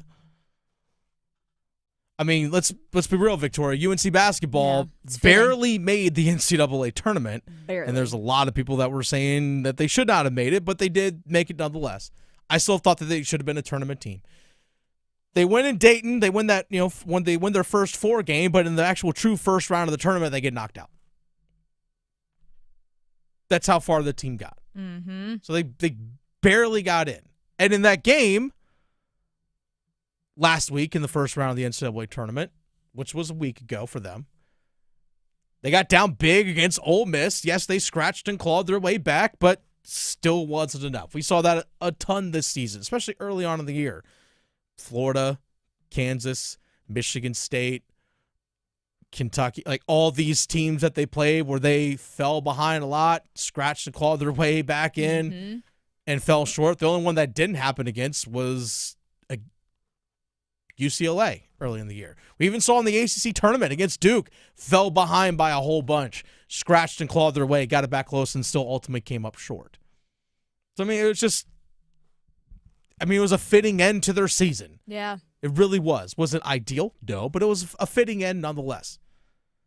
Hubert Davis on his show, Hubert Davis Live, with Jones Angel, who's the voice of the Tar Heels, discussed the upcoming offseason. Not only just the upcoming offseason, but some things that took place this past year. Hubert Davis even talked about over the course of the season, the details, the discipline on the court in those details wasn't there consistently. The identity for us from an offensive standpoint is, our pace, and I think consistently we did that. From a defensive standpoint, just a physicality of, and competitiveness on the defensive end. I think that's something that wavered a little bit, got better towards the end of the season. The biggest thing for me is, just the discipline and details. That's just really huge for me. And for us to be inconsistent at that area was very, very hard. And being disciplined is not being perfect. It means being committed to doing the right things the right way. And at times we did that, but consistently we didn't do that. And that's something that just has to be moving forward. I thought that was pretty telling. By Hubert Davis to say, hey, you know what? The details. I mean, there are 2 ways that gets fixed. One, obviously by coaching. I'm sure Hubert Davis, if he's acknowledging it, was trying to coach it out of the players. But also the buy-in from the players to do those small things. When we saw Carolina playing at their best, it was damn good. Yeah. Like, it really was. As undersized as they were. We'll get into their lack of size and what Hubert Davis said about that in a little bit. When they're playing at their best, they were good. Like, they were a good team. Like that, I actually had them when going to the Sweet 16 because I thought their high end is capable of being at that level. That's the problem. They're capable. It's whether they execute it. Bingo. 100%. I think that's the frustrating thing for UNC fans and watching North Carolina this year is that they had NCAA tournament talent and a team that not just good enough to barely get in, but compete in the NCAA tournament. They had that talent. Now, was it the most talented team? No. Two things can be true. But the fact that they still came up short like they did, that's extremely frustrating. And Hubert Davis did talk about eventually, we get to the adding size, we talked about that. They simply, when it comes to the transfer portal, and obviously recruiting freshmen, when it comes to the transfer portal and the guys that are trying to pull out, Hubert Davis said they simply just have to be a bigger team. We've got to get bigger. We just do. From A to Z. Yeah. We just do. And you talked about the physicality, for example, of Ole Miss, and their positional size was bigger than us. Yeah. And pretty much that's the way we were the whole season. And so that's one of the things that we're definitely going to address is we've got to get bigger. And, in terms of that physicality, you have to have a presence, you have to be bigger, and that's what we're addressing this summer. Yeah, I think that was probably the most obvious thing this past year. I know they played with a quote-unquote bigger lineup late in the season with Venal and Lubin, still at like 6'8", 6'9", but Withers as a stretch 4 at 6'9", still has the size to go down in the low post if needed. Drake Powell at 6'6", playing the 3. Okay, like those two positions, power forward and the two forward positions, I guess you could say. The 3 and the 4, those are like typical college basketball size, right? Like you even see that in the NBA. Like I think they were fine in that regard. But you had two your primary guards, and Cadeau and RJ Davis, your two starting guards, were 6 feet. I think one's listed at 6'1". They're not. I've stood next to these guys. I'm 5'10". I was like, you're not 6'1". I'm 5'10". I'm like, okay, I'll give you 6 feet. But that's really about it. And then even Jalen Washington, who's coming off the bench at 6'11", he's in the transfer portal now. And then the guards you have coming off the bench, Seth Tremble and Ian Jackson, 6'3", 6'4". Again, the size just simply wasn't there. That's probably the most obvious thing. And it was impactful because when you went against teams like Duke and their size and their length and physicality in which they played with, you really they couldn't hold up consistently throughout the whole year. So when it comes to finding players for North Carolina, Hubert Davis talked about the eyeballs, the scrutiny that falls on North Carolina. That's something that not everyone can handle, being in a high spotlight position. Here's Hubert Davis talking about finding players who can handle the scrutiny of UNC. Can this person handle the spotlight to play here? This is different. It's just different. And I'm not trying to distinguish ourselves between anyone else, but I am. The lights are bright here, and everything that you do will be critiqued or criticized. And, some people, it's very difficult. They can't handle that. And so we have to, decide, is this person able to handle the spotlight here and be able to perform on this type of stage? That's the toughest question to answer. And by the way, I love the awareness there from Hubert Davis. I absolutely love the awareness there from him. Because not everyone can handle it. It's just simply a fact. Not everyone can. Even if you have all the physical abilities, you can have the size, the speed, the shooting ability, the ball skills, all those things, the IQ, everything that comes with being a great basketball player. You could have all of it. But the intangible thing, can you handle the spotlight of UNC? Because guess what? When you put on that UNC uniform with the Argyle pattern down the side, there's a higher expectation. There's a lot more eyeballs. There's a lot more scrutiny. Same thing with Duke. And same thing happens with other sports. Guess what? You're the starting quarterback for the Dallas Cowboys. Dak Prescott. It's a lot different than if you're Geno Smith, the starting quarterback for the Seattle Seahawks. It's just different. Or Carolina Hurricanes play tonight. Playing here in Carolina is a lot different than playing in Toronto or Montreal. Anaheim. Yeah. Yeah, exactly. Go play for the Anaheim Ducks. Mm-hmm. See if anyone cares. Not many people do. Go play for the Rangers. That's different. Be a starting number one pitcher for the Boston Red Sox. Or be a starting number one pitcher for the Miami Marlins. It's just different. There are different levels of expectations. The spotlight is brighter in Chapel Hill. The spotlight's brighter in Durham. It's just a simple fact. And that is something that you really can't, it's so hard to quantify if someone can handle that based off how they played either at a previous college or in high school. You just don't fully know. You might think you can anticipate, but you just don't fully know how players can be able to handle it. Because sometimes it's not just pressure from the outside, it's pressure you put on yourself. Say, hey, you know what? Like, I'm putting on the same uniform that Michael Jordan wore. And I look up in the rafters and I see Worthy and Hansborough and everyone else. I see Vince Carter. I see all these other guys. I see all the championship banners. You put that pressure on yourself, too. That's not necessarily a bad thing all the time. But, hey, you know what? Like, I see the bright lights and I see the banners hanging up. I'm going to try and elevate my game to live up to that standard. But there's also to the point where if it goes too far, where you're tense, you're tight, and you eventually lose yourself trying to be something more than what you are. That's a difficult thing that Hubert Davis has to find when it comes to players at North Carolina. Just is. But I love the awareness of that. Not everyone can handle it. Not everyone can handle it. It's the Adam Gold Show. Dennis Cox sitting in for Adam Gold this afternoon. Victoria producing the show, as always. By the way, if you ever miss any of the show, check out the Best of the Adam Gold Show podcast. It's available wherever you get your podcasts, Apple, Spotify, you name it. It's all there, wherever you get your podcasts. But one way that you can interact with the show and interact with us, 99.9 The Fan in Raleigh is the flagship station for the Adam Gold Show. Go on YouTube. Everyone has a YouTube account. I know everyone does. If you go on YouTube, just search 99.9 The Fan. 99.9 The Fan. Type it in. You'll see the page.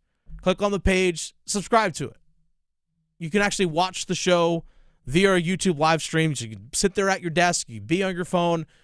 You can watch the show and listen to it that way if you want to. Have it on the background. You have the YouTube comment section. Leave your thoughts in the comments. Interact with us. Victoria takes one-timer questions based oftentimes based off those comments that people leave. We want you to be part of the community. We want you to be part of the show.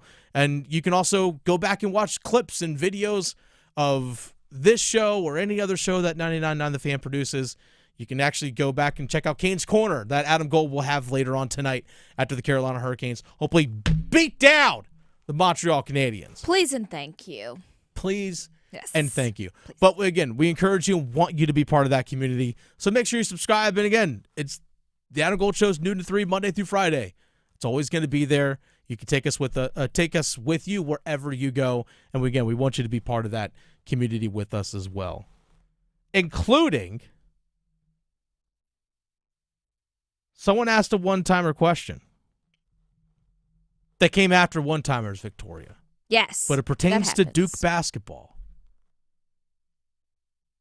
And it refers to late game situations. I'm going to answer that question next. Talking sports so you don't have to pretend to know stuff. The Adam Gold Show on the North Carolina Sports Network. Do you know someone who's lost a loved one to overdose? Every day, the disease of addiction is taking lives and devastating families. But this crisis is preventable. Join the Governor's Institute in the Be a Superhero in the Overdose Battle campaign. Together, we can spread awareness, fight stigma, and save lives. Learn the signs of overdose. Know how to help. Visit governorsinstitute.org/superhero today, because doing nothing shouldn't be an option. Be a hero. Take action. Save a life. It's okay not to be okay. Feelings of loneliness, anger, and worry are completely normal, and you're not alone. If you need help coping, call, text, or chat the free 988 Suicide and Crisis Lifeline. Someone is always there to talk, day or night. Together, we will find the care that works for you. Just call, text, or chat 988 anytime to talk to a trained counselor who will listen, provide support, and connect you to other resources that can help. Let's get through it together. Brought to you by the North Carolina Department of Health and Human Services. The Body Armor State Games are coming to Greensboro this June. Registration is open to athletes of all ages and skill levels in 20 different sports. The Body Armor State Games feature 11,000 athletes and 600 teams. Don't miss out on North Carolina's largest sports festival of the year. Visit bodyarmorstategames.org today. That's bodyarmorstategames.org. The Body Armor State Games are proud to partner with Truist, Lowe's Foods, and Blue Cross and Blue Shield of North Carolina. The North Carolina Healthcare Association invites you to listen to this month's podcast, Conversations on the State of Healthcare. North Carolina needs more than 12,000 RNs and 5,000 LPNs over the next decade to meet the demands of its aging and growing population. In our latest episode, produced in partnership with the North Carolina Healthcare Association, we speak with NC Healthcare Association President and CEO Josh Dobson to learn more about the need and where you or someone you know might fit in. The people who work in hospitals and healthcare facilities, they really are the backbone of our communities. They are the ones providing care. They ensure quality treatment and making a difference in patients' lives every day. That's why it's so crucial to not only celebrate their work, but also encourage the next generation to step into these roles. You can learn more and join our latest Conversations on the State of Healthcare wherever you listen to your favorite podcasts, and learn more by visiting nchealthcare.org. Did you know that since you have public power, your electricity is operated and controlled by people in your community, not by a for-profit investor-owned company? These local folks are directly accountable to you. They don't answer to shareholders. They make decisions for the good of your community. What's more, your public power provider invests in your community, providing jobs and supporting your local economy. Local people working together to meet local needs. That's public power. Learn more at electricities.com. AARP is working hard to make sure people in North Carolina are getting the most out of life. Whether it's helping you stay healthy, save more money, care for loved ones, or simply have some fun, AARP is making a difference in communities across the state. You have a wise friend and fierce defender with AARP. Learn more about progress being made for older adults in the state by listening to AARP Without Limits. You can find the latest episodes of AARP Without Limits wherever you listen to your podcasts. The North Carolina Department of Health and Human Services is looking for people age 21 or older to volunteer in long-term care facilities. Community Advisory Committee volunteers help residents and their families advocate for the needs of individuals living in long-term care facilities, such as nursing homes, assisted living facilities, and family care homes. Volunteers must complete orientation and training to become designated and certified representatives of the Long-Term Care Ombudsman Program. Visit ncdhhs.gov/aging to find your county's ombudsman. This is Adam Gold. Thank you very much for your time, man. We will talk again. Adam, anytime for you, my friend. Thank you. I don't know why it makes me laugh. Why does that make me laugh? I don't know. Maybe you just are used to people being mean to you or something, like Twitter. I don't know. The Adam Gold Show.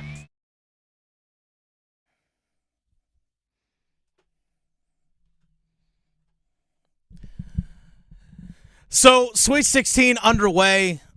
Last night, we had a lot of fun games. Florida gets a win. Duke gets a win. Texas Tech gets a win, which is kind of surprising, especially with the way they fell behind 16 points and came back and won in the second half against Arkansas.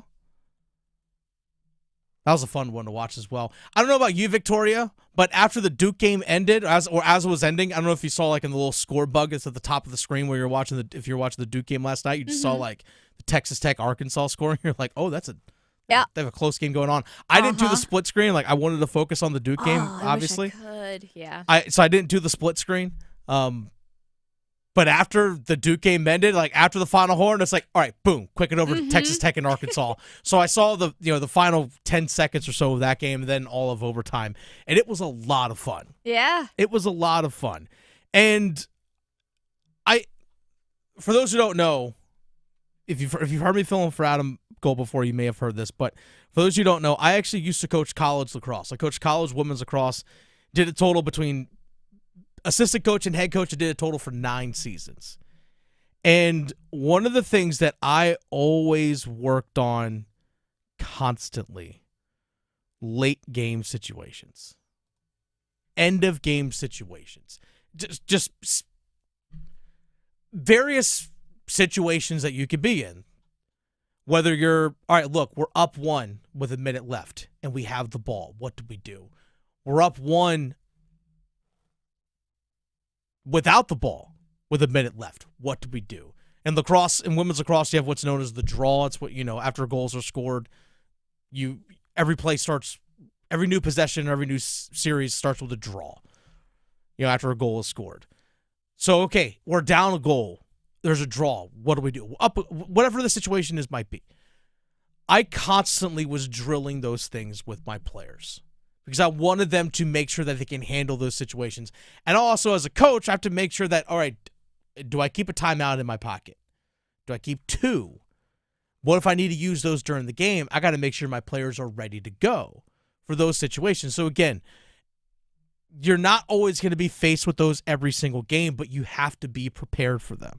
I always thought about Bill Belichick, always said, players that play for Bill Belichick, they understood everything that could potentially happen in a game, even the weirdest of things, and they were ready for it. Even something that may not have happened for like 10 years, it felt like, but they were prepared for it.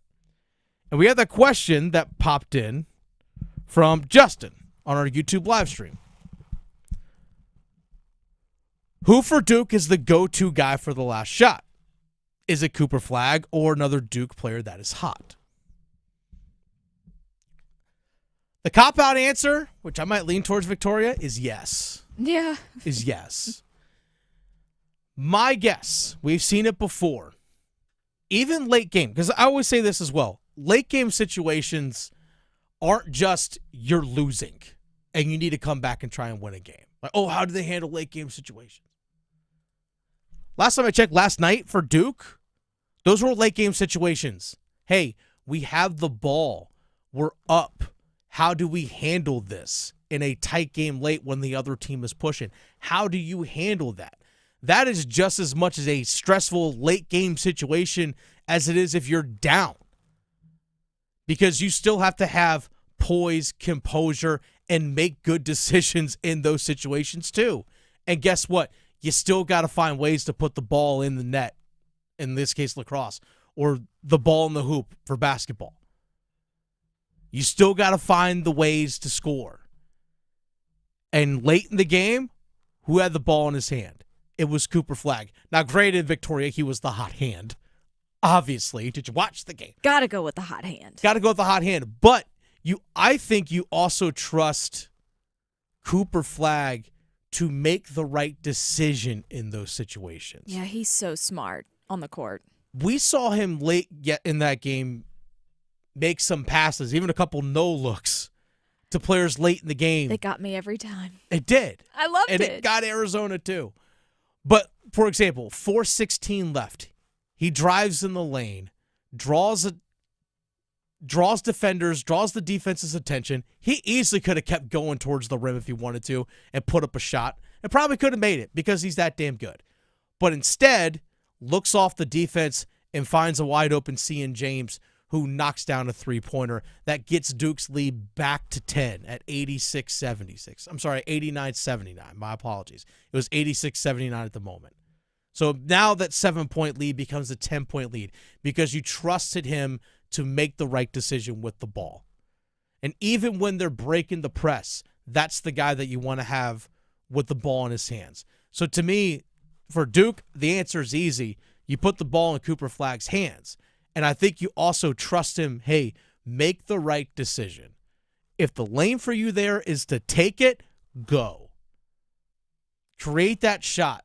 But again, create the scoring opportunity. If you get the defense to rotate, make the right decision. Because he clearly shows that he trusts the other guys on the floor. We even saw him at times yesterday, like late in the game, Kama Malawash, the big 7'2" guy for Duke, missed a dunk, but late in the game, Cooper Flagg's driving in. Easily could have gone for a layup through the lob to Malawash. Now, Malawash just mishandled it, hits off the rim, bounces away, whatever, it is what it is. but he trusted him in that moment to make that play. Yeah. And he would go back to him again if it was there. Yeah, because he's made them before, too, yes, even though he missed it. 100%. Never know which one's going to go in. You trust him to make those. He trusts his teammates to make those. Or him, like, he'll find Concanipple or Tyrese Proctor or somebody to hit a three-pointer. Yeah. Because it's there. For them being freshmen, so many freshmen, their continuity is impressive. Let's not forget, Cooper Flagg should be going to prom right now. He's supposed to be a high school senior. True. The guy should be getting fitted for a tux to go to prom. Yep. Make sure the pants are long enough. There's that. Never had that problem. Yeah.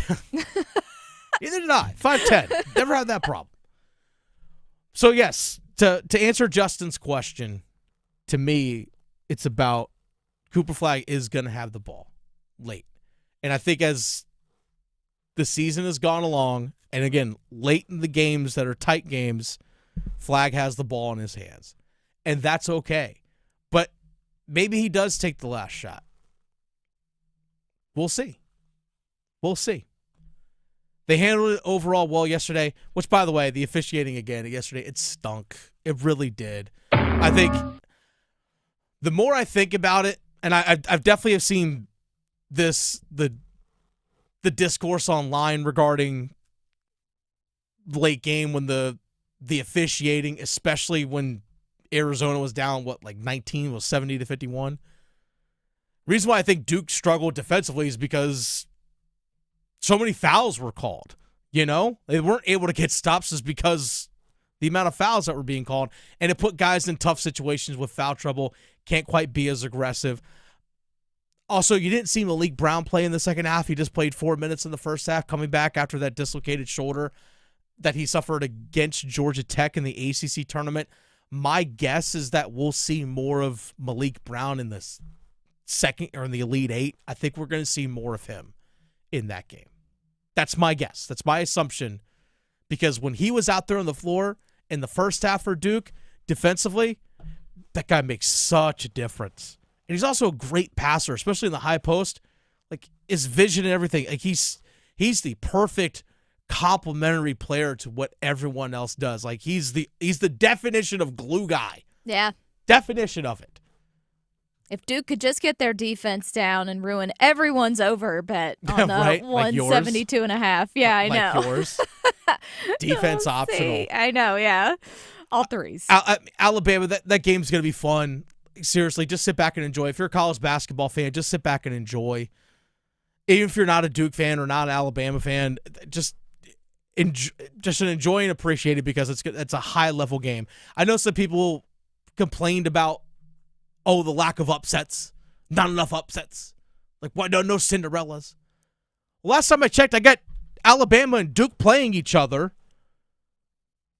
Like, that's what I want to see. I want to see the best teams play. Now, yes, the Cinderella stories and stuff, they're awesome. There is a place for them. There really are. People are like, Cinderellas are all gone. They're all done. Yet they just forget that NC State just made a run literally just last year. But we're seeing high-level play. High-level games. Sit back and enjoy it, folks. It's the Adam Gold Show. Dennis Cox sitting in for Adam Gold this afternoon. Got about 10 minutes left here, Victoria. Let's rewind things. And let's rewind to a conversation we had earlier today with the head coach of the Carolina Hurricanes, Rob Brind'Amour. Dennis Cox sitting in for Adam Gold this afternoon, being joined by the head coach of the Carolina Hurricanes, Rob Brind'Amour. Coach, with 11 games left in this season, I'm curious how you as a coach, you balance we certainly want to win every single game, taking it a game-by-game approach, but also making sure your team is playoff ready and you finding the combinations on the ice that you want. How do you strike that balance as a coach? Well, it's a great question because you got to keep your foot on the gas.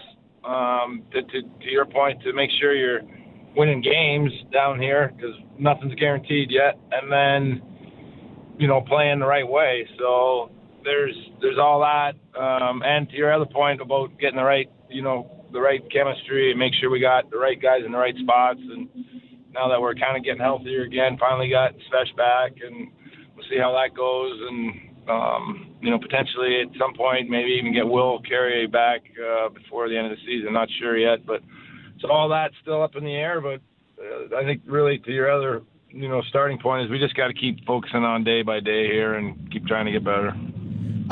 Do you have that conversation internally in your head about, when somebody does come back, like Svechnikov coming back into the lineup tonight, where does he fit in? Because we've seen Mark Jankowski and Eric Robinson fit really well together. Seems like Taylor Hall and Jesperi Kotkaniemi have something really good going together. Doesn't matter who plays with Jordan Staal and Jordan Martinook. Things seem to go well when those two guys are on the ice. So how do you strike the balance of finding the third guy in that line combination, anticipating guys coming back? Right. Well, that is, it's a good problem if we're having this issue of trying to fit in a guy like Svech. I mean, that's a good problem. So I think for him right now, it's more, okay, he's been out for quite a while, so it's, all right, let's ease him back in here, give him a game or two before we really start fiddling with everything else. But if he looks really good, then maybe we start, bouncing him around with where we can, find the best fit for him. Because at the end of the day, you got to get your top guys, playing at their height. Dennis Cox sitting in for Adam Gold. Rod Brind'Amour, the head coach of the Carolina Hurricanes, joining us right now.